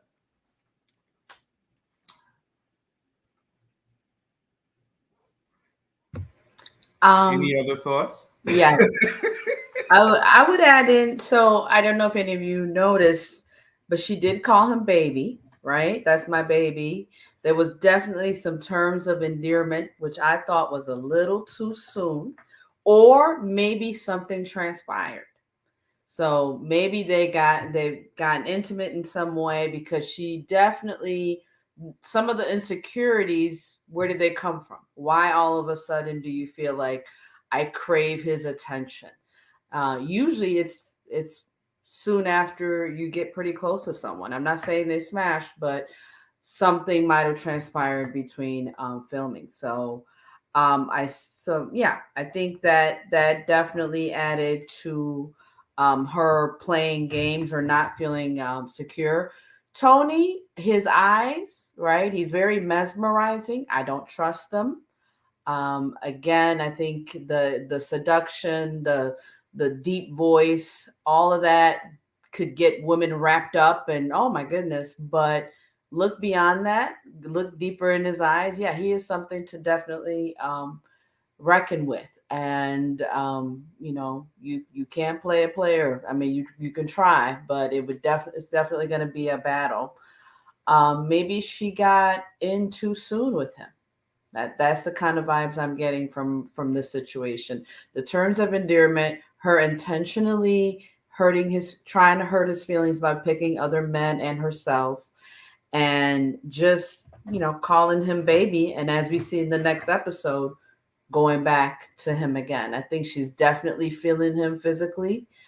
Yeah. Somebody put in the chat, Tony is a Bible study lie. I'm like, okay. Yeah, I mean, there's a lot there. I don't personally trust the way he's moving, especially that I see him with another woman again. He definitely can mesmerize and capture your attention initially. You have to be careful and not fall for what's in front of you.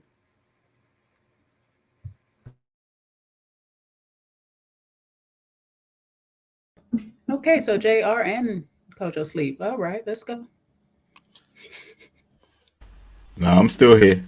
It's the UK brothers. I was not. I'm not gonna lie to you. I was gone for a sec. I felt a dip as well, boy. I did that. You went back, Coach. You was back this way. I was there, but continue to chat, listen, and continue, guys. Don't worry about me. Show must go on. I told you guys. Okay. You don't gotta worry about me. You don't have to worry about me. I'm from around the way. I came in. You gonna get your. You gonna gonna leave here with something. You gonna get your sleep here with something. I'm gonna leave here with something. Kojo over here doing Beyonce catnaps on her internets. Baby, listen, I had a little. I'm from around the way. Any other thoughts around Tony and Morgan? I did hear some of the actual points though, so don't worry about that. But yeah, no. And also as well, I think with Tony and Morgan, I think I did hear it earlier on. Playing the games is always going to get you some silly prizes. You know what I'm saying? Unless you know how to actually play the game. And this is somebody who has never been in love. I don't know how much games, Morgan can actually play. Listen, Morgan's a little baddie. When she got up from the seat to say she choose herself, I said, baby, I choose you too. Okay, all right. You ain't the only one choosing you. I'm choosing you too. But I think with saying that, I do actually hope that they actually have deeper conversations, because I do feel like Tony's a little bit of a surface skimmer, and he knows how to tread some water. So it sounds good. It sounds good in that, but I just don't know how deep he actually is. And that's for Morgan to actually, figure out, if she can figure that out. Do you know what I mean? I don't know if she will eventually, but she needs to take a little bit more time, not get drawn in too much. Enjoy, have a bit of fun, flirt, but don't get drawn in too much. You need to actually figure out whether this person actually is compatible with you. Do you know what I mean? But hey, Like I said, I think he's a little bit of a playboy, just a little bit. You know what I mean? Any other thoughts though, guys? Any other thoughts on Tony and Morgan? The line that he said when Morgan was kind of drilling him, that he seems like he's like got his hands in all these pots. Oh, that's yes. a classic line where he says, I wish she was more secure. I'm glad you brought that up, Sean, because I was about to speak on that. That's You a was done? line. Like at first I was like, I was hearing what everybody else was saying about his personality, but just needed to see a little more. Once he said that, I was like, oh yeah, he's a player, because that's the art of deflection. That is the ultimate deflection, right? And then he's also kind of picking at a potential insecurity of hers, especially with her lack of relationship in terms of being in love. So for him to say that, I think that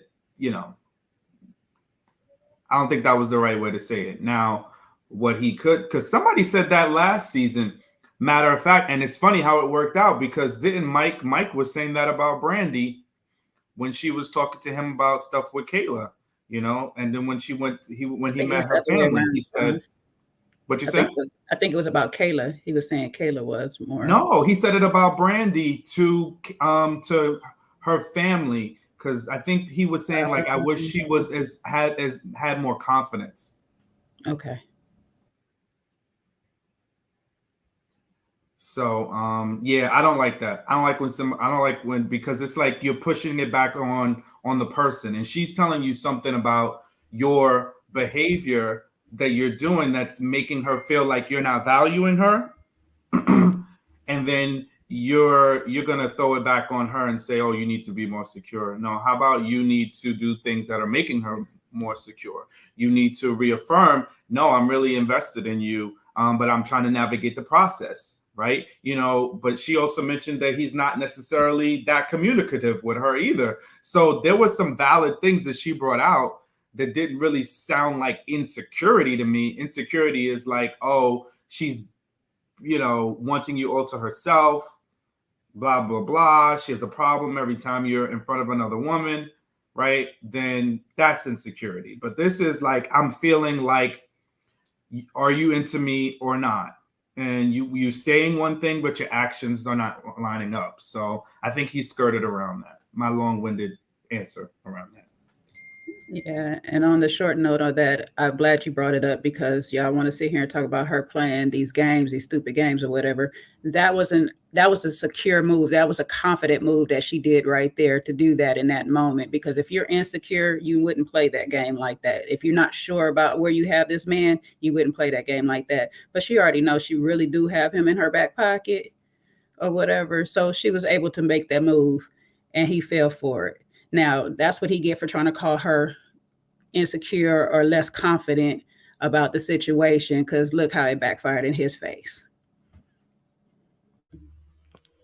Does she have him in the back pocket? She got him enough to sit there. He didn't put her at that bottom. He sure didn't do a Demario and switched up on her real quick, because Demario switched up on Jefferi real quick. He threw her in the bottom real quick. But he sure enough ain't sit there and get an attitude because she done chose somebody else all openly. Now he do got in the back head, but he gonna continue to play his games, because you see how he went with Jonique, and we'll get there. I mean, Tony's a bit more secure than Demario when it comes to. I think Tony's a bit more chill. He doesn't reply in the same way Demario did. I mean, I'm surprised Demario reacted the way he did, but I just think Tony's a bit more chill. Do you know what I mean? I just think you open yourself up to a bit more dangerous stuff when you say I'm ready to play the game. I just think you open up a portal that can not be closed after. Do you know what I mean? Because if someone says, okay, you're playing the game, and they go, well, okay, I'm ready to play the game, and everybody's playing the game, and nobody trusts the other person. Do you know what I mean? But I mean, listen, hey, my thing was that if she had chosen just women, it would have been fine. It's the fact you chose Lyndon, nigga. Please, like, what are you doing? Like, you were, you know what I mean? Like, you chose Lyndon? Ah, please, please. That was not. That was what I was. That's what I was like. Ain't that girl, please. classic move though, where the guys do, where they go up to the ugly girl out of the bunch and start talking to her, but I really want the fine girl attention. It's just reversed. She's also craving attention, and he is more than willing to give her that. And he stated that from the beginning, that he was really into her, and so he fulfills that need easily. That's very true. She is looking for attention, which is why I think she's insecure. Go for it, Suan. Sorry. I think people who play a lot of games often need a lot of attention. I think that goes along with each other. I hate a whole lot of attention. It's probably why I don't play a lot of games. That's fair. So I think her game plan is really counterproductive. She's working against her interests because she really does like Tony for better or for worse. But what she's doing, Tony is type of person. Tony don't need this show. The type of game he running, he can run that on or off this show. So if Morgan don't work out, he gonna keep it moving. That's why I'm like, I don't really think she has him in his back pocket, in her back pocket, like she thinks she do. So yeah, I think she playing the game.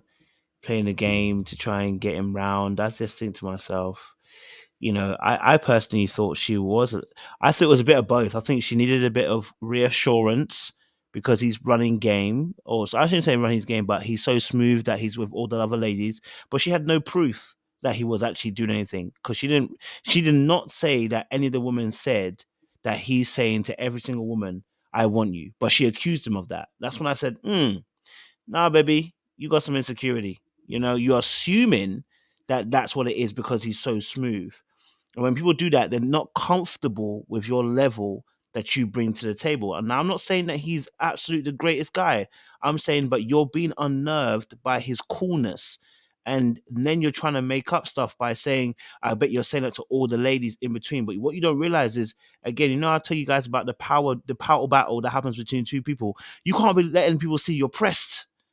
You know what I'm saying? But by you saying, "Oh, I bet you said that to all the ladies," you're showing me that you're pressed. Do you know what I'm saying? And there's no need to show that, because at the end of the day, if you've not heard that from any women, you can't hold him to that. So now it just looks like you actually really just saying that because you feel like me being smooth is me actually trying to move to every woman. It's like, no, that's how I am. I'm just good vibes. Do you know what I mean? Go for it. I think Felicia Cooper made a point that we're probably missing. I think that Tony is his other person, his main Rainbow, please. His other person is Marcia, Morgan's friend. So I think the person she's hearing stuff from is her friend. So Tony's in the awkward position that the two women he's talking to are the two women who are close. And so I think maybe that's where she's getting you're telling all the women. So, I mean, that's kind of twofold. Like, how can you really be friends with somebody? It's kind of like freaking frat from before, like with Ron. I mean, it doesn't really work. Like, if you guys are friends, you can't be trying to talk to the same person, And then Tony, you got to make a decision. Are you going to keep trying to talk to the two friends? Or are you going to pick a friend? I think that's where it's going. And I think it's sabotaging Marcia, like Felicia said, is kind of sabotaging Morgan in a way, because I think she's running back and telling, Morgan everything, when really Marcia is hardly invested. She probably just should keep that to herself and let Morgan form a relationship with Tony.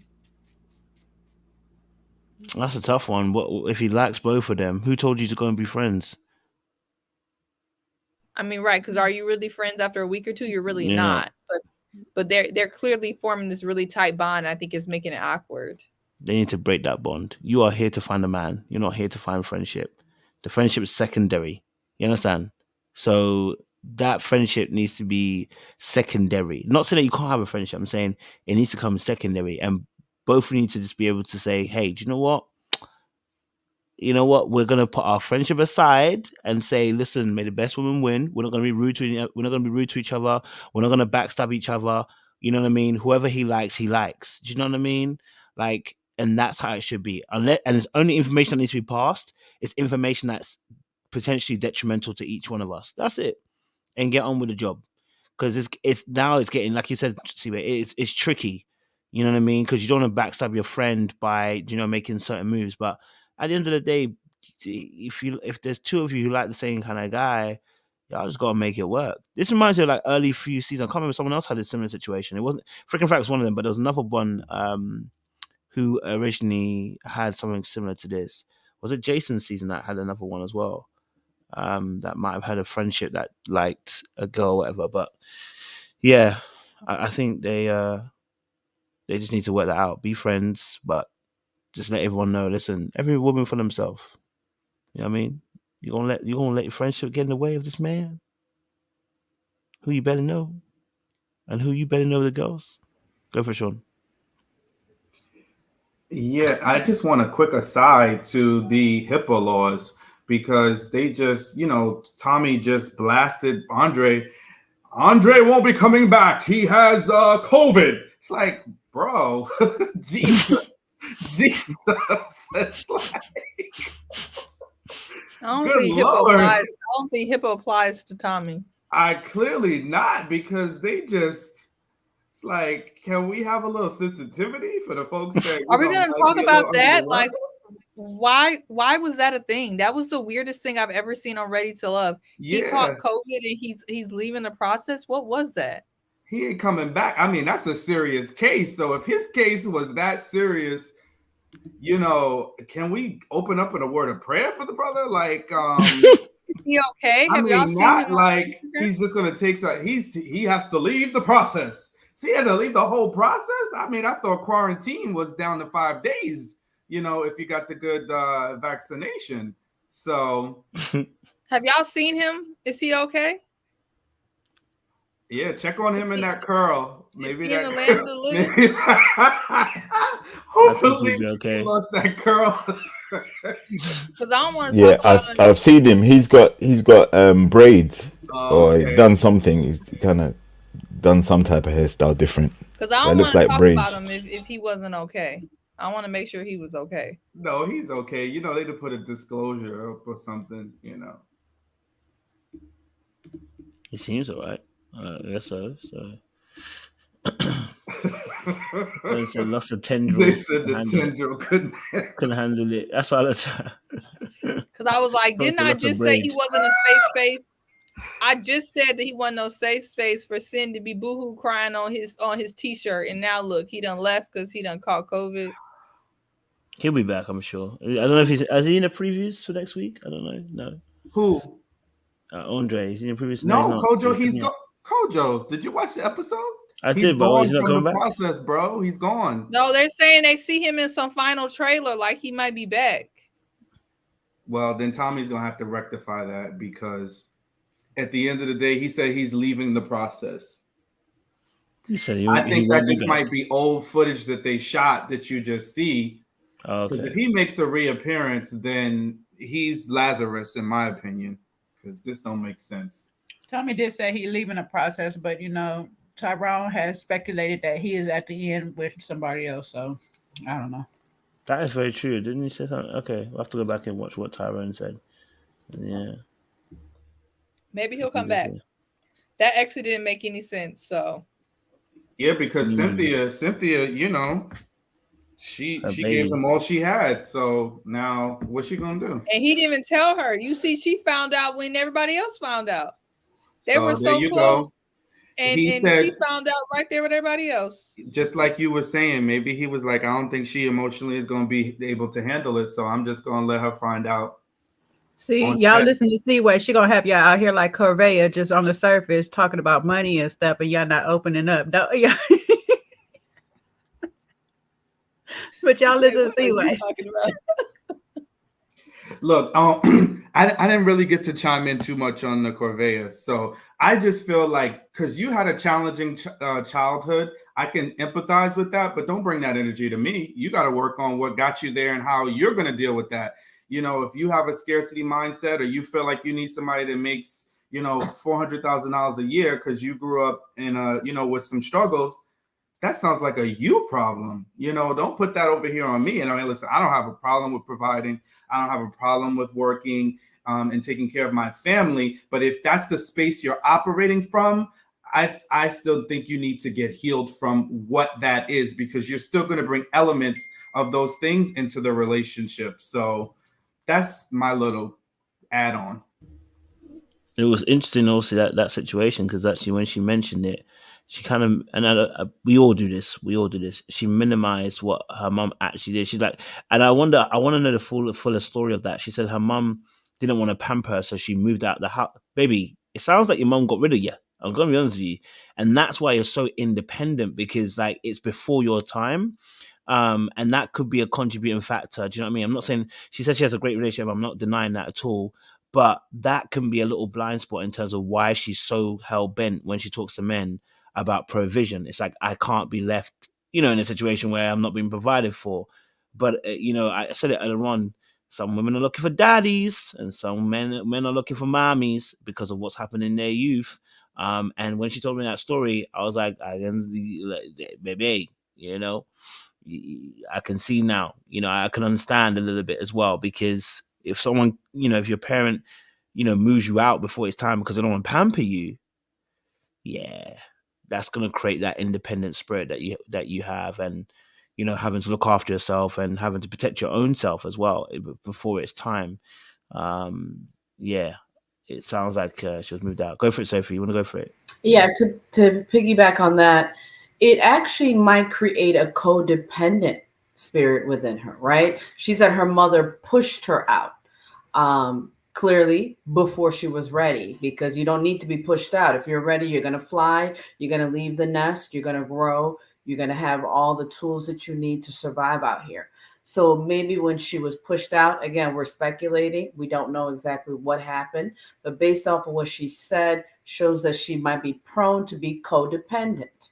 Even though she's on the exterior, looks like she's independent, but what she's looking for is someone she can highly depend on, financially specifically. We're not even talking about someone that's emotionally available for her, someone that is going to protect her and provide for her. She's looking strictly for financial means. From what we saw, that is what we get. And we all know that that's never enough. You know, at the end of the day, if that person is not going to protect you emotionally, if he's not going to be there to be your just everything else besides the financial part, it's still not going to be enough. So when she left the nest, she probably left without money and security and had to live on very little means. And she said, I'm going to find that person that's going to fill this void. Maybe this show is I think this show really helps people reflect on who they are. I think it's a wonderful show to actually see yourself and hopefully do the work to change some of the inner things that you might be battling. Love that. Appreciate it. That's good. That's a good breakdown as well. Good breakdown. Sorry, see what were you going to say, something? I was gonna say, she said something kind of sad that I don't know if people peep, but she said when she was pushed out, that was her mother's way of spoiling her. She has, and that to me was like a real like trauma response of trying to tell yourself that your mother was actually trying to do something good for you, and it actually ended up spoiling you in your own way. I thought that was really sad that she had to turn that around in her head like that. Because to be honest, being kicked out too early is not a way of spoiling you in any way. I do know, I think Sophie and others said this, that this is a generational curse that we have to break. And I hope that we do break. But that's not spoiling your child, is kicking them out before, because our white counterparts in other races do not do that. They actually do the opposite. So I thought that was also pretty sad. And I do think her way of, coping with that is causing her to have relationships or wants in relationships that aren't necessarily the best. So Well, clearly Lyndon isn't being pushed out. Well, that's why she had a hyper reaction to him, and that's why I said That's a good that's a point. blind spot. That's a blind spot for That's her. a She good doesn't. It's a hyper point. reaction. She says Well, that's what I said. And I feel like a lot of the women were kind of tussling about this on many channels. I don't see nothing wrong with the fact that she has a problem with him living with roommates.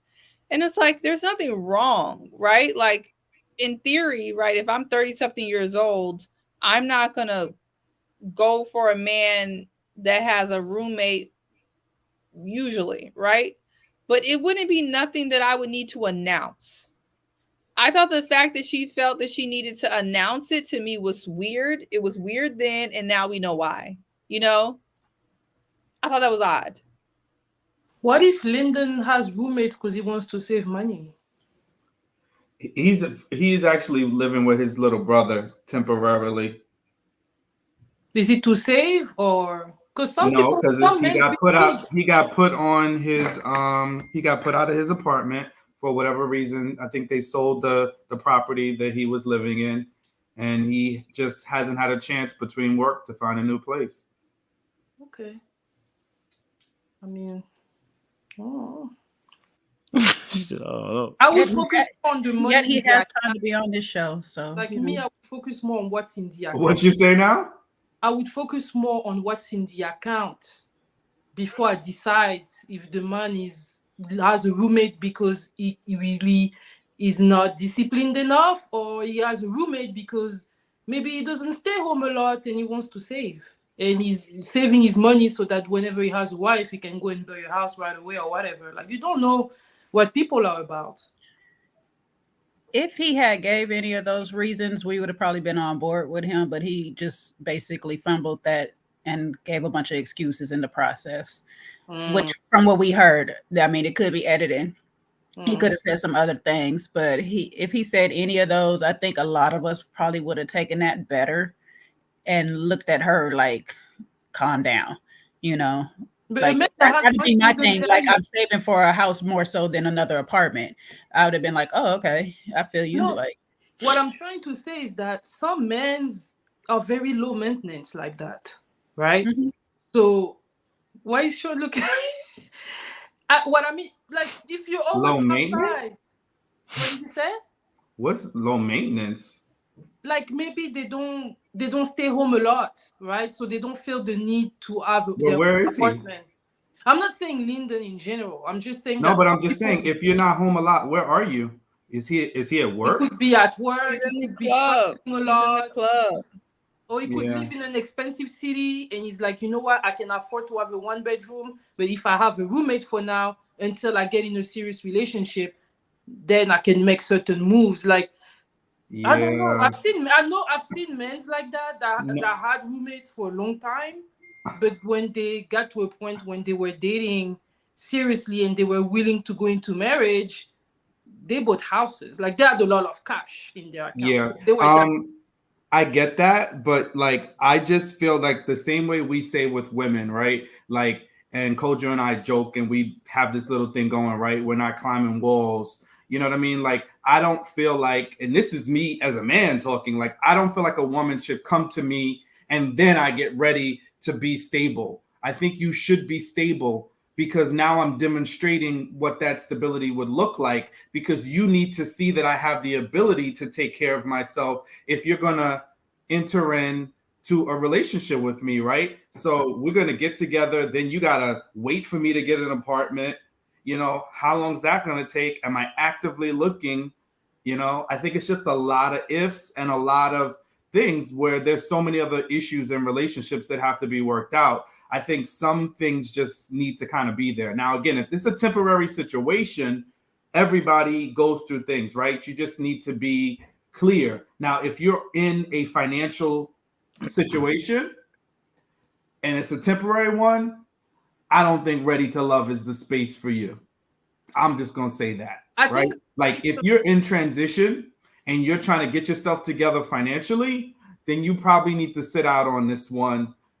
Do what you need to do, 6 months, 7 months, a year, whatever that time span is, and then you can get back out there, because you're not entering into a situation where you are really ready to love. You're not financially and relationally ready to love at 30 plus years old, and your girl wants to come and visit, and your brother's in the next bedroom. You know, talk about, can y'all keep it down, please? Yeah, I just don't. The walls are thick, please. The walls are thick. Thin. The walls is thin. Right, not thick. Not thick, Coach. They thin. So They're thick. yeah, Okay. I'm just gonna have to say it. You know, like I think, you know, we gotta be able to call a thing. Like we could call y'all ladies out, and you know, y'all know me. I'll take the heat. I'll say the things that need to be said if I feel like the ladies are moving mad. But I really do not have a problem with Corvaya with this issue. Her delivery was horrible. You know, horrible. The delivery was for the intergalactic garbage landfill, the way she delivered the message, right? Mm-hmm. But the facts are the facts. He should not be low maintenance and on ready to love. You know, you're living in a town in Miami. Yeah, you know, in your 20s, sure, you can date and have fun and have roommates. That, please, we all did. Like, that's what happens. But like, there's stages in life. And at that 30-ish stage, if you want to be out there, you got to have, you know, get yourself a studio. A studio. You know what? I'll give you that one. I'm not a man, so I wouldn't. I'm not a man in my. I disagree with him, so I don't. Yeah, worry, that's what I disagree say. with him. I'm not fully on board with Sean. Now I'll say it like this. If you're in a space where you are like living with somebody and all this stuff like that, as a man, if you have a plan and you're sticking to this plan, then I can rock with you.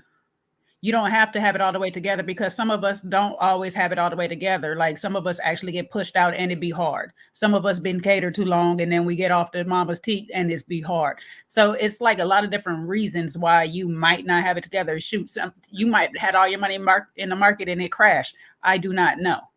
But if you have a plan and you're working on that plan, I can rock with you.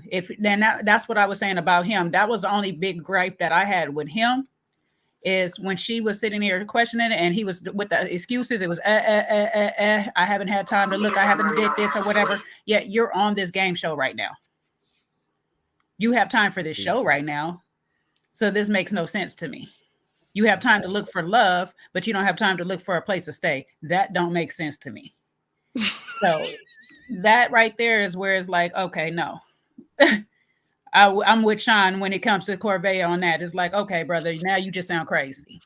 That's fair. That's fair. That was a fair point. Got time to look for love, but you got time to find a room. Think of what you're doing. You're doing it backwards. No, I hear you. I'm not mad at it. I do hear you on that. Do you know what I mean? Personally, like I said, I think, like I agree with you, Jay. As long as you got a plan at that point, I mean, I'm not mad at it. Do you know what I mean? Because, like, hey, we're only dating. You know, we say this, but every season, you know, there's somebody on Married at First Sight who's living with their flatmate and then goes to get married at first sight. So it happens. Look, but you just need to have a plan. That's it. You got knowing that you have a plan, you're ready to move. I think that's the key thing here. Forget the plan. You're ready to move. I think that's the key thing. Are you set up and ready to move? Is their finances ready? Like, is your mindset ready to move? Because once you get into space, you know, if you're going to get somewhere, you're going to have to move. I think it's fine up until a point in time when you get married. If you don't get married, yeah, then you're ready. You know, you're ready to move. But while you're still dating or whatever, that's not really the most important thing. I'll be honest with you, it's not. But I understand, coming from our culture of independence, especially coming from our culture in Western society, it is crucial to have the independence because we come from that particular society. I'll be honest with you, you come back from our cultures of Africa and Caribbean, it's slightly different. I'll be honest with you, it's slightly different. We move out when we're married, okay? When you're ready to marry, that's when you're out, okay? So it depends on the culture, but from us, Western society, I agree with you. You know what I mean? Like, from the Western society, you should have your own place, you should have your own thing, but seeing as he is much more of the culture of Caribbean culture, I see why he had no problem with moving with his brother. As for me, if you try to move in with me, I'm gonna tell you, get your own place. Don't try it. You know, I tell my sister, hey, stop thinking about my place. It's not here. The spare room is not for you. You come and sleep at night, and that's it. You keep on moving, right? Because I'm from the Western culture, but because he's not, I think he will see things differently. But yeah, for me, I'm born and bred in this Western culture.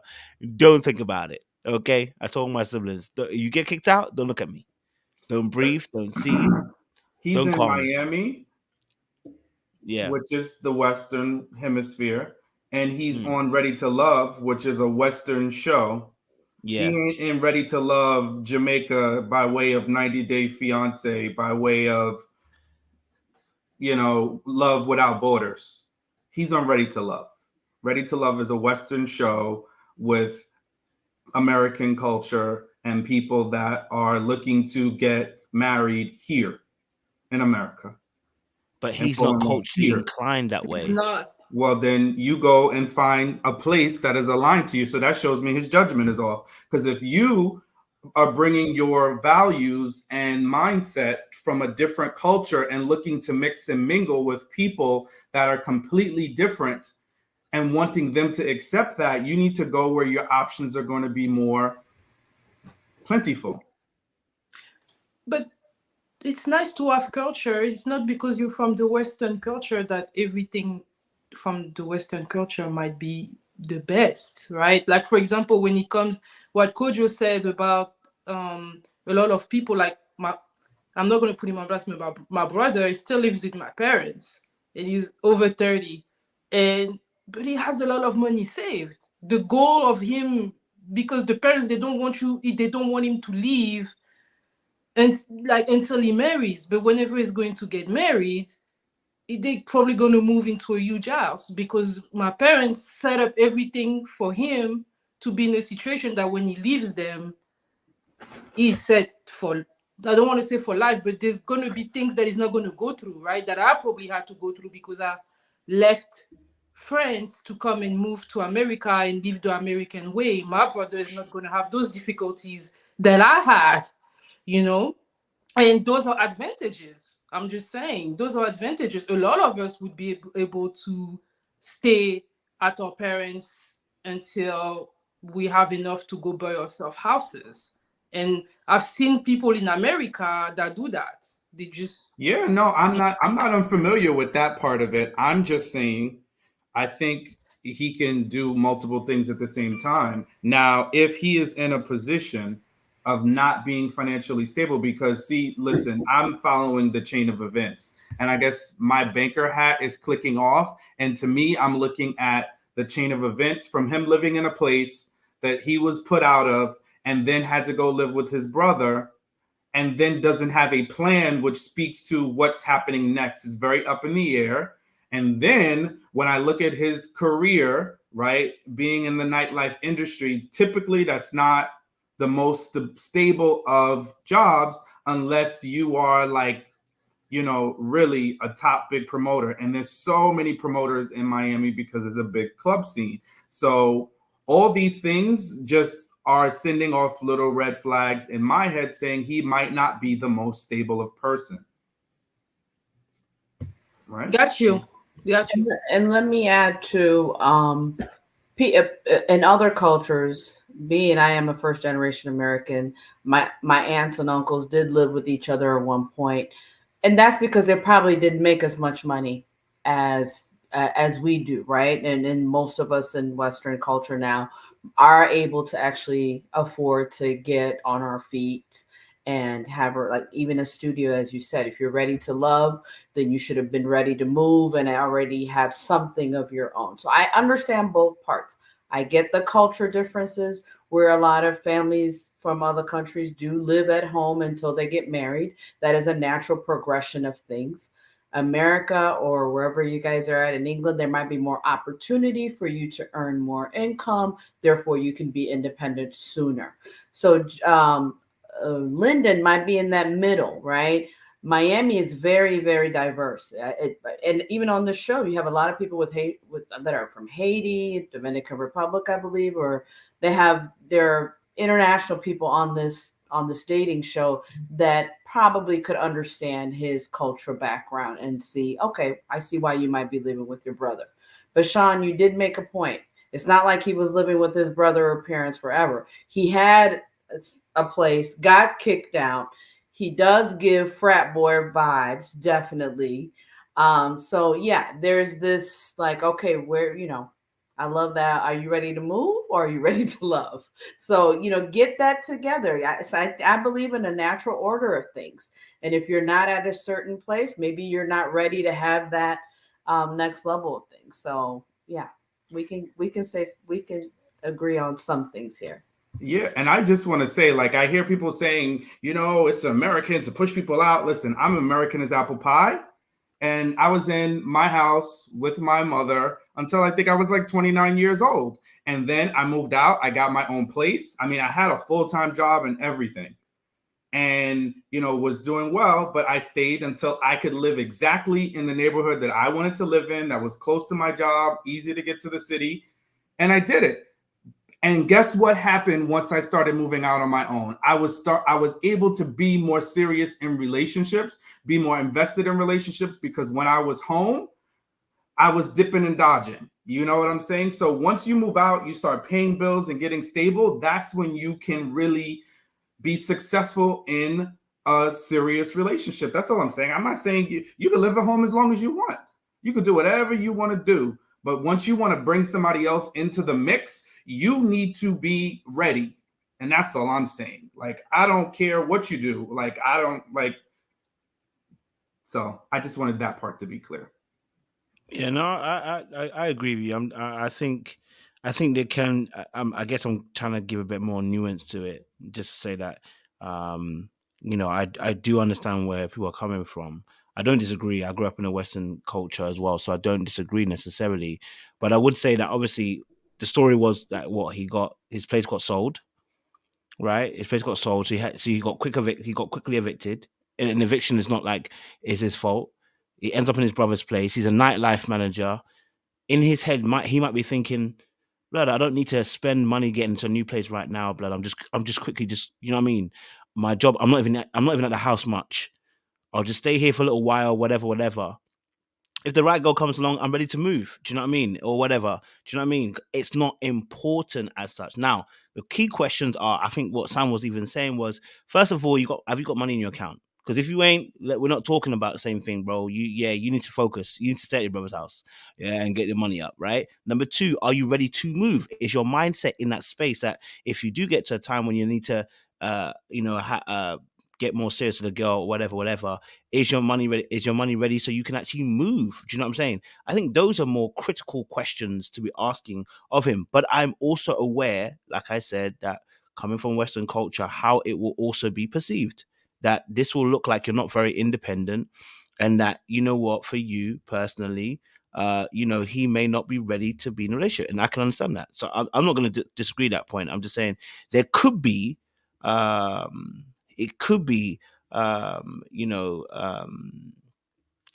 to that conversation in terms of the details, but we would need to know more. That's the thing. We would need to know more.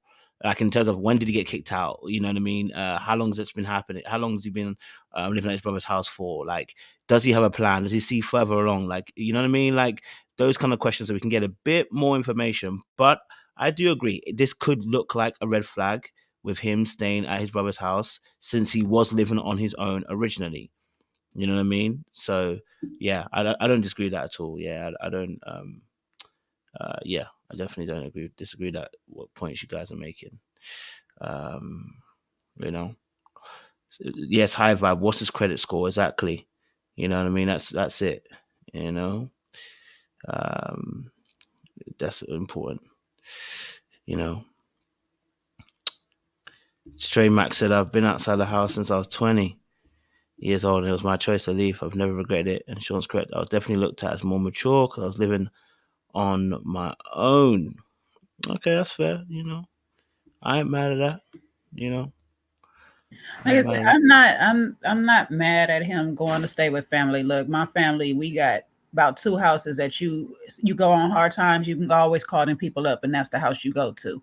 We done been in and out, back and forth, and all these things like that. It's just that when the question was posed, if he would have stood on, I'm at my brother's house, it is what it is, and left it like that, I would have rocked with him.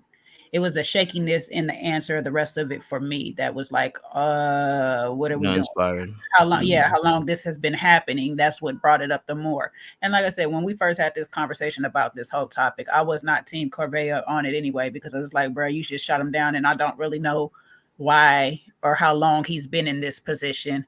And if he got a game plan, I do not want to go back to another apartment. I'd rather go to a house or a condo or something that's mine. Then so be it. You know what I'm saying? I can see, save your money up, do what you got to do, move up in the world, because everybody don't want to just keep wasting money on apartments. That's like a dumb investment in the first place. So I get it. Like, if I don't have to move, I ain't about to move too fast, but I'm going to stand 10 tones down on what my position is right now, and you ain't going to tell me nothing. And I was with brother when he was like, well, we just don't see it for each other. Moving on. I hear it. Any other things you want to address about the show? Anything else that was happening in the show that we missed, guys? Caught my second win. Shit. Oh, now you ready to go? The elimination. I caught my second win, guys. We woke him up. Hey, I'm awake and alive. You can get a good basement apartment. Come on now. Oh, Lord. In his mama's basement.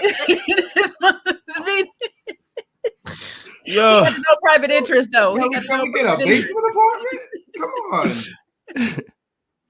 The elimination or lack thereof. For the men. The men had an argument. Oh yeah, the tussling with Marc Anthony and bruh, Mario. that tussling was so mad. Like, I didn't understand why the passion coming from old boy was so much. It didn't make sense to me, man. I'll be honest with you. It was a bit too much passion for me, but yeah. What's your guys' thoughts on that particular tussle that they had? You know, the boys. It was specifically Marc Anthony and Demario, which I think was really interesting as well, because they were hot on it, or at least Demario and Marc was hot on it. Can't lie to you. Why are you looking at me and smiling like that? Wait, come on. Marc Anthony is one of her favorites, so she must have something to say about that elimination. About that tussling they did. Him and Demario. I mean, but the only thing I have for Marc Anthony is, you know, he just seemed very childish with all his rah-rah calling women shorties and talking about we may like another shorty. If I wasn't positive that he wasn't serious after that debate, I am it's solidified that he's not a serious person. I thought that, and that we already talked about what we thought about Demario going so hard. So I just thought it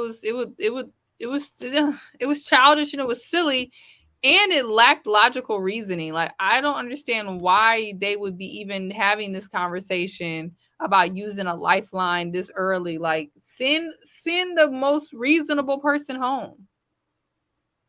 They just seem real childish. Marc Anthony, I don't know. This is what I'm talking about, what Jay and I be trying to tell y'all. Like, he was so cute to me, and the more he talked, it just is getting worse, sir.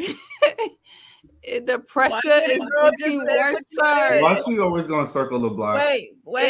On this conversation. You like to tussle about this. What did Rome say? Marc Anthony is dusty and dirty, but he's so sexy.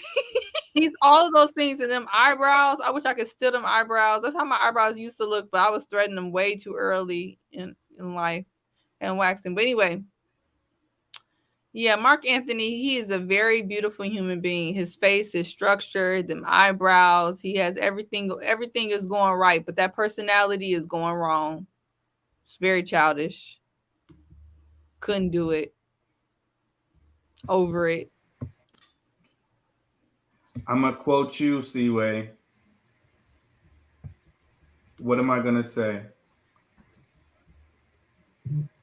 A little bit of right, your favorite quote. What you say, Kojo? Everybody right. A little wrong. Everybody a little wrong. That's how I feel about this scenario. Everybody a little right and everybody a little wrong, because I don't think he was wrong about not wanting to waste the lifeline so early on Corvaya, right? But all of that, everything that came out from that, all that ranting and all of that, is he from New York? Because I felt like some New York, I was like, this brother grew up 10 minutes from me the way he's talking. You know, we don't know if we're going to get with another shorty. You know, another shorty might be able to come through. You know what I mean? Like, we don't want to miss on that opportunity right there. So it's like, we can't do that so early right now. You know what I'm saying? Like, this is too early. I was like, yo, is he from New York or Miami? Like, what happened? He just switched. And, you know, he was real hyphy. So I was like, wow, bro. And then Demario was tight. But he wasn't giving any reasons, any rationale in terms of like why it made sense for I would do it for you. I would do it for you. You know, I would do it for you, son. But you can't, bro. But you can't, son. I would do it. But son, you can't because we only get one time for the lifeline, son. But the next time, son. Do it for me. Nah, son. There's no next time. It's a one and done, yo. Oh, B, come on, B. Son, like, what yo, you mean? fall back, yo. This is too much. You would do it for me. What he said? Look at my face. Bro. I would do it for you. Yo, my man. What the hell are we talking about? We're not saying anything. There's nothing. There was not one thing said. What we said was probably more in our little skit than what they said in that, you know, on that boat. Nothing. They ain't say nothing. Just bumping their gums. So that was my problem. It's like, if you want to make a valid argument why every guy needs to give up their vote, then please, you gotta have to give me some reasons. The reasons, right? Like, who's that? Frankie Beverly? That song? Earth, Wind, and Fire. Earth, Wind, and Fire. There you go, Jay. Like, I need them reasons, and I ain't hitting that high note. So I was about to try. Like to see what. So I yeah, just said y'all aging yourself to hear me go try to sing it. Exactly, right? On all the lyrics. Kojo, like, what's the song? I don't know this one. I don't know this Kojo, one. Cooley Chan is about to come outside of himself to get on this panel. What is going on? I don't know, bro. What's going on, son? He just want to get on, son. You can't let him on, son. Hey, He's yo, my trying to get on man. the panel and speak his speech, yo. Hey, yo, my man. Yo, son, can he get in? Like, why you dubbing him, son? Like, why you? like,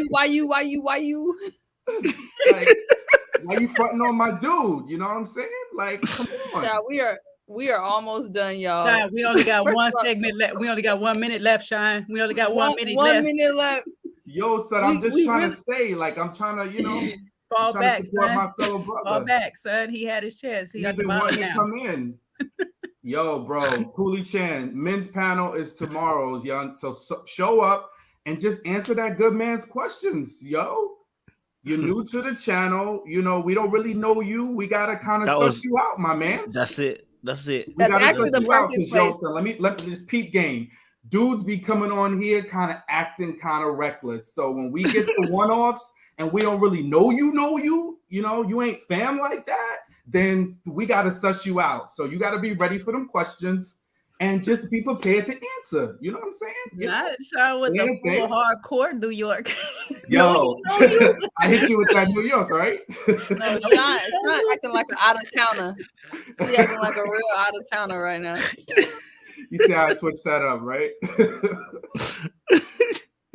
Oh, man. You lot are killing me, bro. You lot are killing me. All right, Sean, do what you do best, man.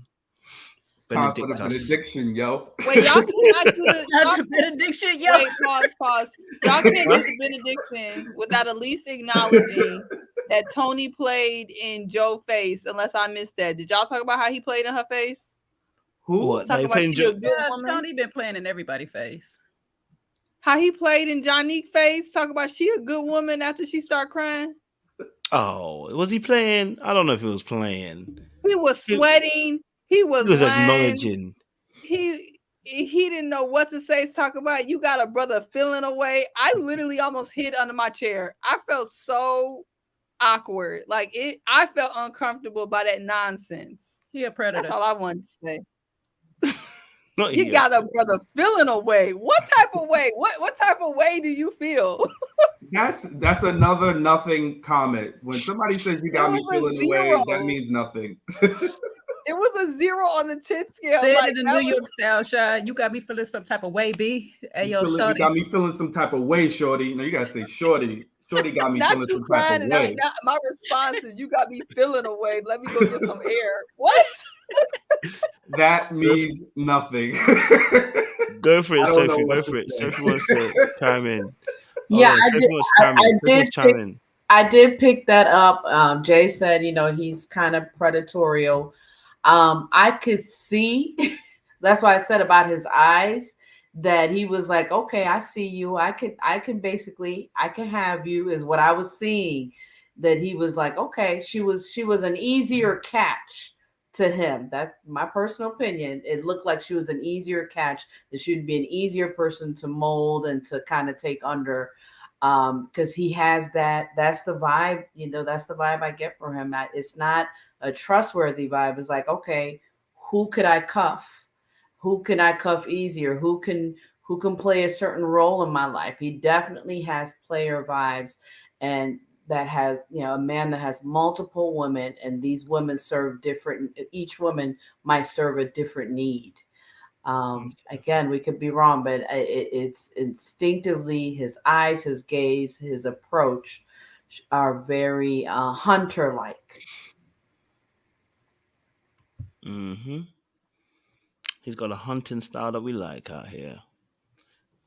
Yeah, baby. He's got a hunting style that we like around here. He makes sure that he touches base with all the different ladies and make sure he's still in the game. I can't be mad at a brother. It's only week 4 and he's got to make sure he stays in the game.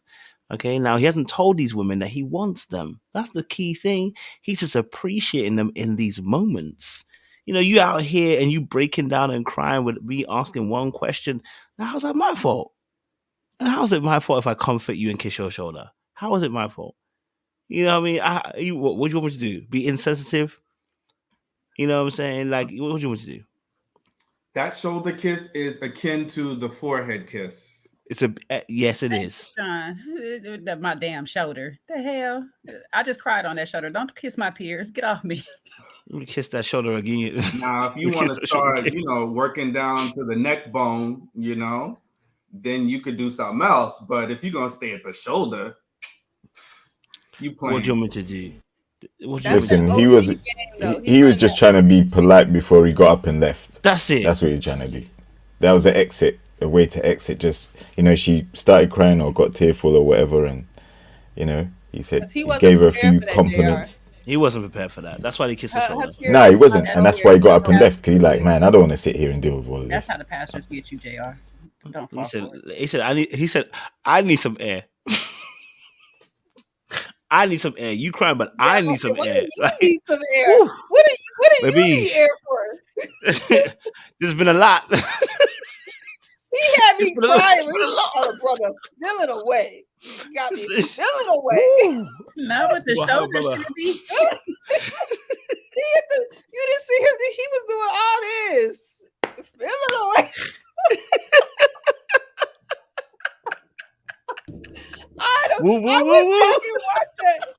I went back and watched that just so I could see him. Whoop de whoop de whoop. So whoa, that's the time. I got to go outside because he was sweating. He was sweating. He was like, "What the hell about it?" Too many tears. Too many tears for my liking, he said. It's way too many tears too soon, and I didn't even do that much. Like, maybe, you know what I mean? Like, I think he has it well. People are crying. Jay gonna get mad at me, but all these tears is all people who need to go to therapy. There is no reason I have seen anybody crying for any valid reason outside of them needing therapy. Y'all could be mad at me, call it the Sagittarius in me. Go to therapy. Cut Stop it out, crying. You don't know. Look at your face. Keep your go to therapy. Everything ain't a Sagittarius, Aquarius, Virgo, Libra, Leo. You gotta add Capricorn. Capricorn, everything ain't a Capricorn, Scorpio. I got Scorpio trauma because we always get a bad rap. But y'all don't be crying either. I don't understand what's going on with all these tears on these boats and whatever. I mean, it's real emotion, but they need to go to therapy. They was listening to Justin Timberlake. I agree. Sometimes people have a lot of bottled up emotion from different situations. They don't usually get to talk to people who actually listen to actually what they're going through. And Ready to Love is one of those opportunities, unfortunately, where people actually listen to you. I say unfortunately, it's fortunate but unfortunate because the cameras are there. So I think that's what it is usually. They end up being a space where someone can then confess what they're going through, which actually goes back to your point, Siwe, which is that you may need therapy. Some of you just need a friend. Some of you just need to be able to trust a friend Somebody to tell them, someone to talk to, that you're going through some stuff. You know what I mean? Because that conversation didn't need to lead to crying and tears. That wasn't a conversation that seemed to be a tier one. Do you know what I mean? Like, and this is the second tier she's dropped because she dropped the first one with Lyndon. So it's like we on number 2 on tears. Okay, you know what I'm saying? Like, it's like, sis, it's giving. We need to talk to our friends so we can release some of the feelings that we're having, so that we can actually be, so that doesn't affect us so strongly when we get to that place, okay? Because it seemed like she was crying with the fact that she's been single for so long. It's like, babe, we can't waste tears on that, okay? I don't know why these people come to TV to fix their unhealed trauma, because that's the worst place to go. Because they're from around the way. They're going to leave here with something. you gonna use that line. I'm about to send Seaway to therapy because she refused to cry. So she got walls, y'all. Y'all don't. I don't really work that well, Jay. I related to her pain. I remember one Christmas, I was not happy all Christmas because people kept on posting from my family to yours pictures on Instagram. And don't ask me why that was triggering me, but it was triggering me so bad because I was like, I can't even do that. I don't have a man. My family's getting older. Where's my man at? And I wanted to cry too. I didn't, but it made me sad because I'm like, when is God going to? When was this? No, but I related to that because I'm like, Dad, like I'm a catch. When is God gonna send me my man? Like this is not effing fair. I want to be posted up in my matching pajamas. Like I was triggered. I really felt bad. It was 2 weeks before Marc. Sean. When was this? 2 weeks before. I never heard this story. This was the day. I was 20. I was like my last year of law school or middle of law school. And one of the dudes I was talking to who had just thrown me a birthday party had broke up with me on Christmas. He said he didn't want to talk to me no more on Christmas. He always checking for me now that I'm married, put up. That's how I always go. But yeah, I was really sad about that. I was just like, what the heck? Like, when am I gonna get my man? I understood her. Did you watch This Christmas? Did you watch This Is Christmas as well? While it was Christmas, just wondering. No, what's that? It was a film with Chris Brown. You didn't watch it, no?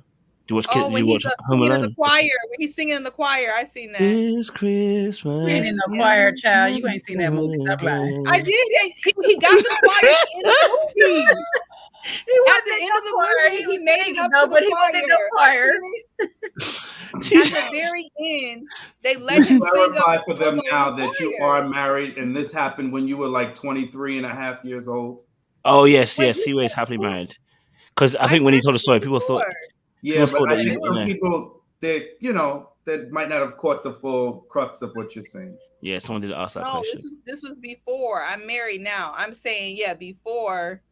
I know exactly the feeling she's talking about because I was wondering when God was going to send me my man. It was very triggering, and I just felt very frustrated by it, and I had to talk to people, and I had to talk to my mama, and I had to talk to friends and be like, man, this is a sad feeling. I had to be honest. I'm like, y'all, I'm tired of seeing from my family to yours posts on Instagram. I don't even want to be on Instagram. And one of my friends was like, just delete Instagram for a couple of months. True. Reprocess, get that stuff out your system. The point is that you need to be able to talk to people. You don't want to be downloading and offloading all this stuff on a random dude, especially not Tony. Because now he running outside to get some air. He's stressed out. I mean, it's a lot to handle for a brother. Y'all just be downloading, you know, your whole entire life on me. I mean, the brother needed to breathe, okay? Because I'm all cried out with nothing to say. Somebody said on social media, and it just made me think of it, like, what do they expect us single people to do with all y'all family people's holiday cards? Like, I get about 50, 11 of them. I'm like, that is so true. I'm just supposed to line these up on my bookcase, my bookshelf. What do y'all really want me to do with these? Meanwhile, Wade, I certainly do have yours propped up, you and Marc. I'm about to say, you the one. I took a lot of effort in them holiday cards. It's propped up. And Jay, I never got your address, so I didn't. Yeah, you won't, because I don't want it. Because I knew you was coming. I asked both of y'all for y'all address. Only Sean sent it. I'm sorry, I did my best to give you my address. I don't remember seeing it, but oh gosh. They are kind of triggering. I asked both of y'all. It is kind of triggering though, especially for a divorced person. Like, I was like, don't people know? Like last year, like last year, like when I was like freshly going through it, I was like, these people just don't care. They're like, you gonna get this holiday card. We know you going through a divorce, but you gonna get this holiday card with everybody on it. I'm like, goddamn, they don't even care about me.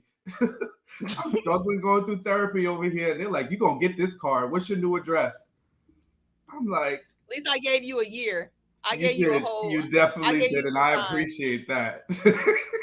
But if you said you didn't want it, I wouldn't be offended because I just told says you that. Nobody's gonna ever say that to you. Nobody's ever gonna. But sometimes you need to be honest. Like those matching pajamas take that back. The matching pajamas when you see people on Instagram and stuff. Some might say it. Are very triggering sometimes because first of all, you know, half these people lying, half these people just got through cheating. So you got that part, but then there's the people who are actually happy and stuff. And sometimes it makes you like, you're not a hater, especially if you're not a hater, you don't want to hate, but you still kind of feel bad because you want your family, you want your unit. Like we all, you know, go through that. So that's very true. It does happen. You know, I mean, I haven't felt that way since maybe like 10 years ago. So I don't know, but. Do they send out holiday cards in the UK like that? Oh man, they don't really send we don't really send each other cards like that anymore, man. I'll be honest with you. We don't. Do you know what I mean? You might get a little WhatsApp message. You know what I mean? No, it's a whole thing. People go crazy on even when I was married, I didn't. We never did them. Maybe that's why it didn't last. So you're terrible. you had 5 of those. We didn't take the time to do them. They got what I pictured was thank you cards after the wedding. That was it.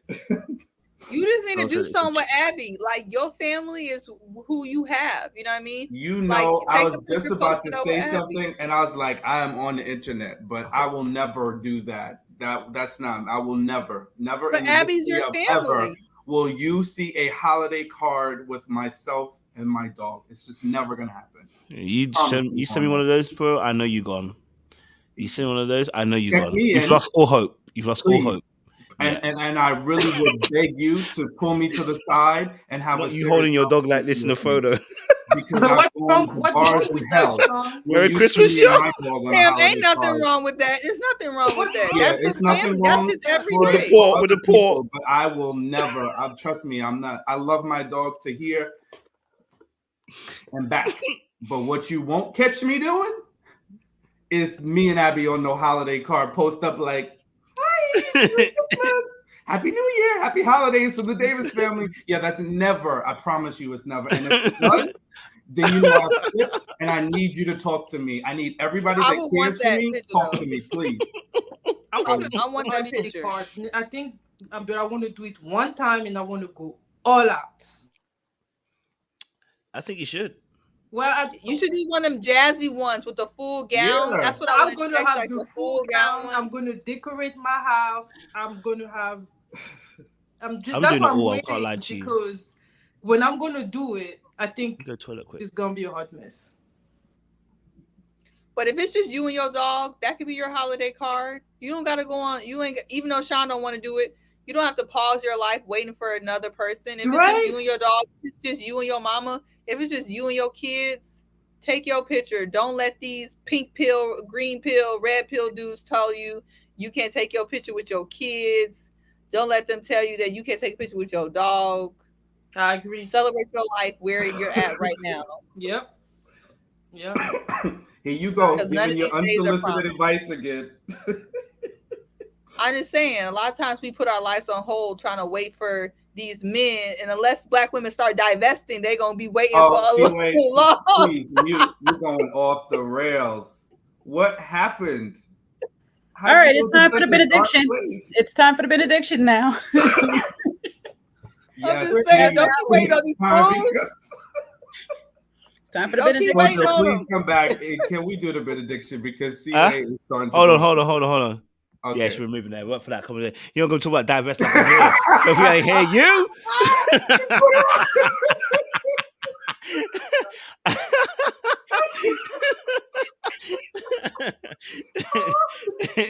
I was like, where did I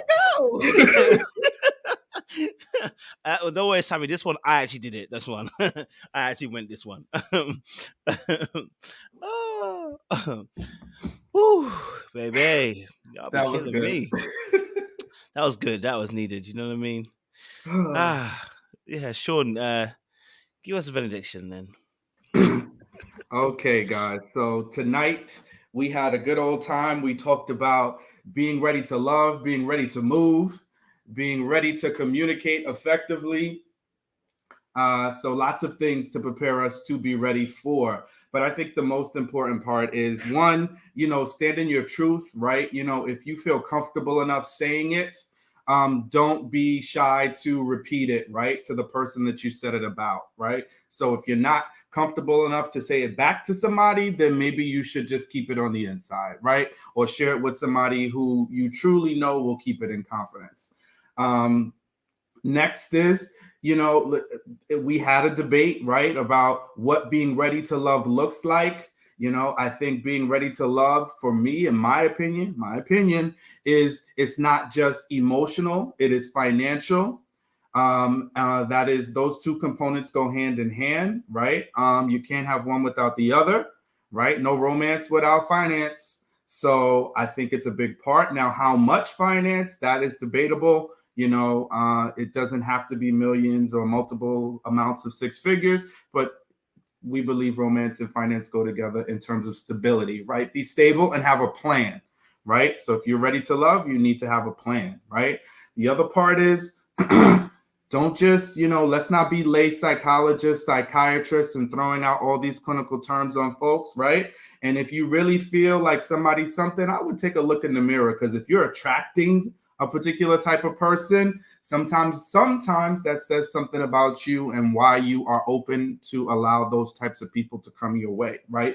So we're always going to get the best answer when we look at ourselves. We can point out people's flaws, but the best flaws that are point out are our own, because we can work on those. We can fix that. I can fix me. I can't fix you. So with that, I would say let's look in the mirror, spend more time looking in the mirror. Let's pull the log out of our own eyes before we pull the splint out of our brothers and sisters. I'll turn it back to you, Coach.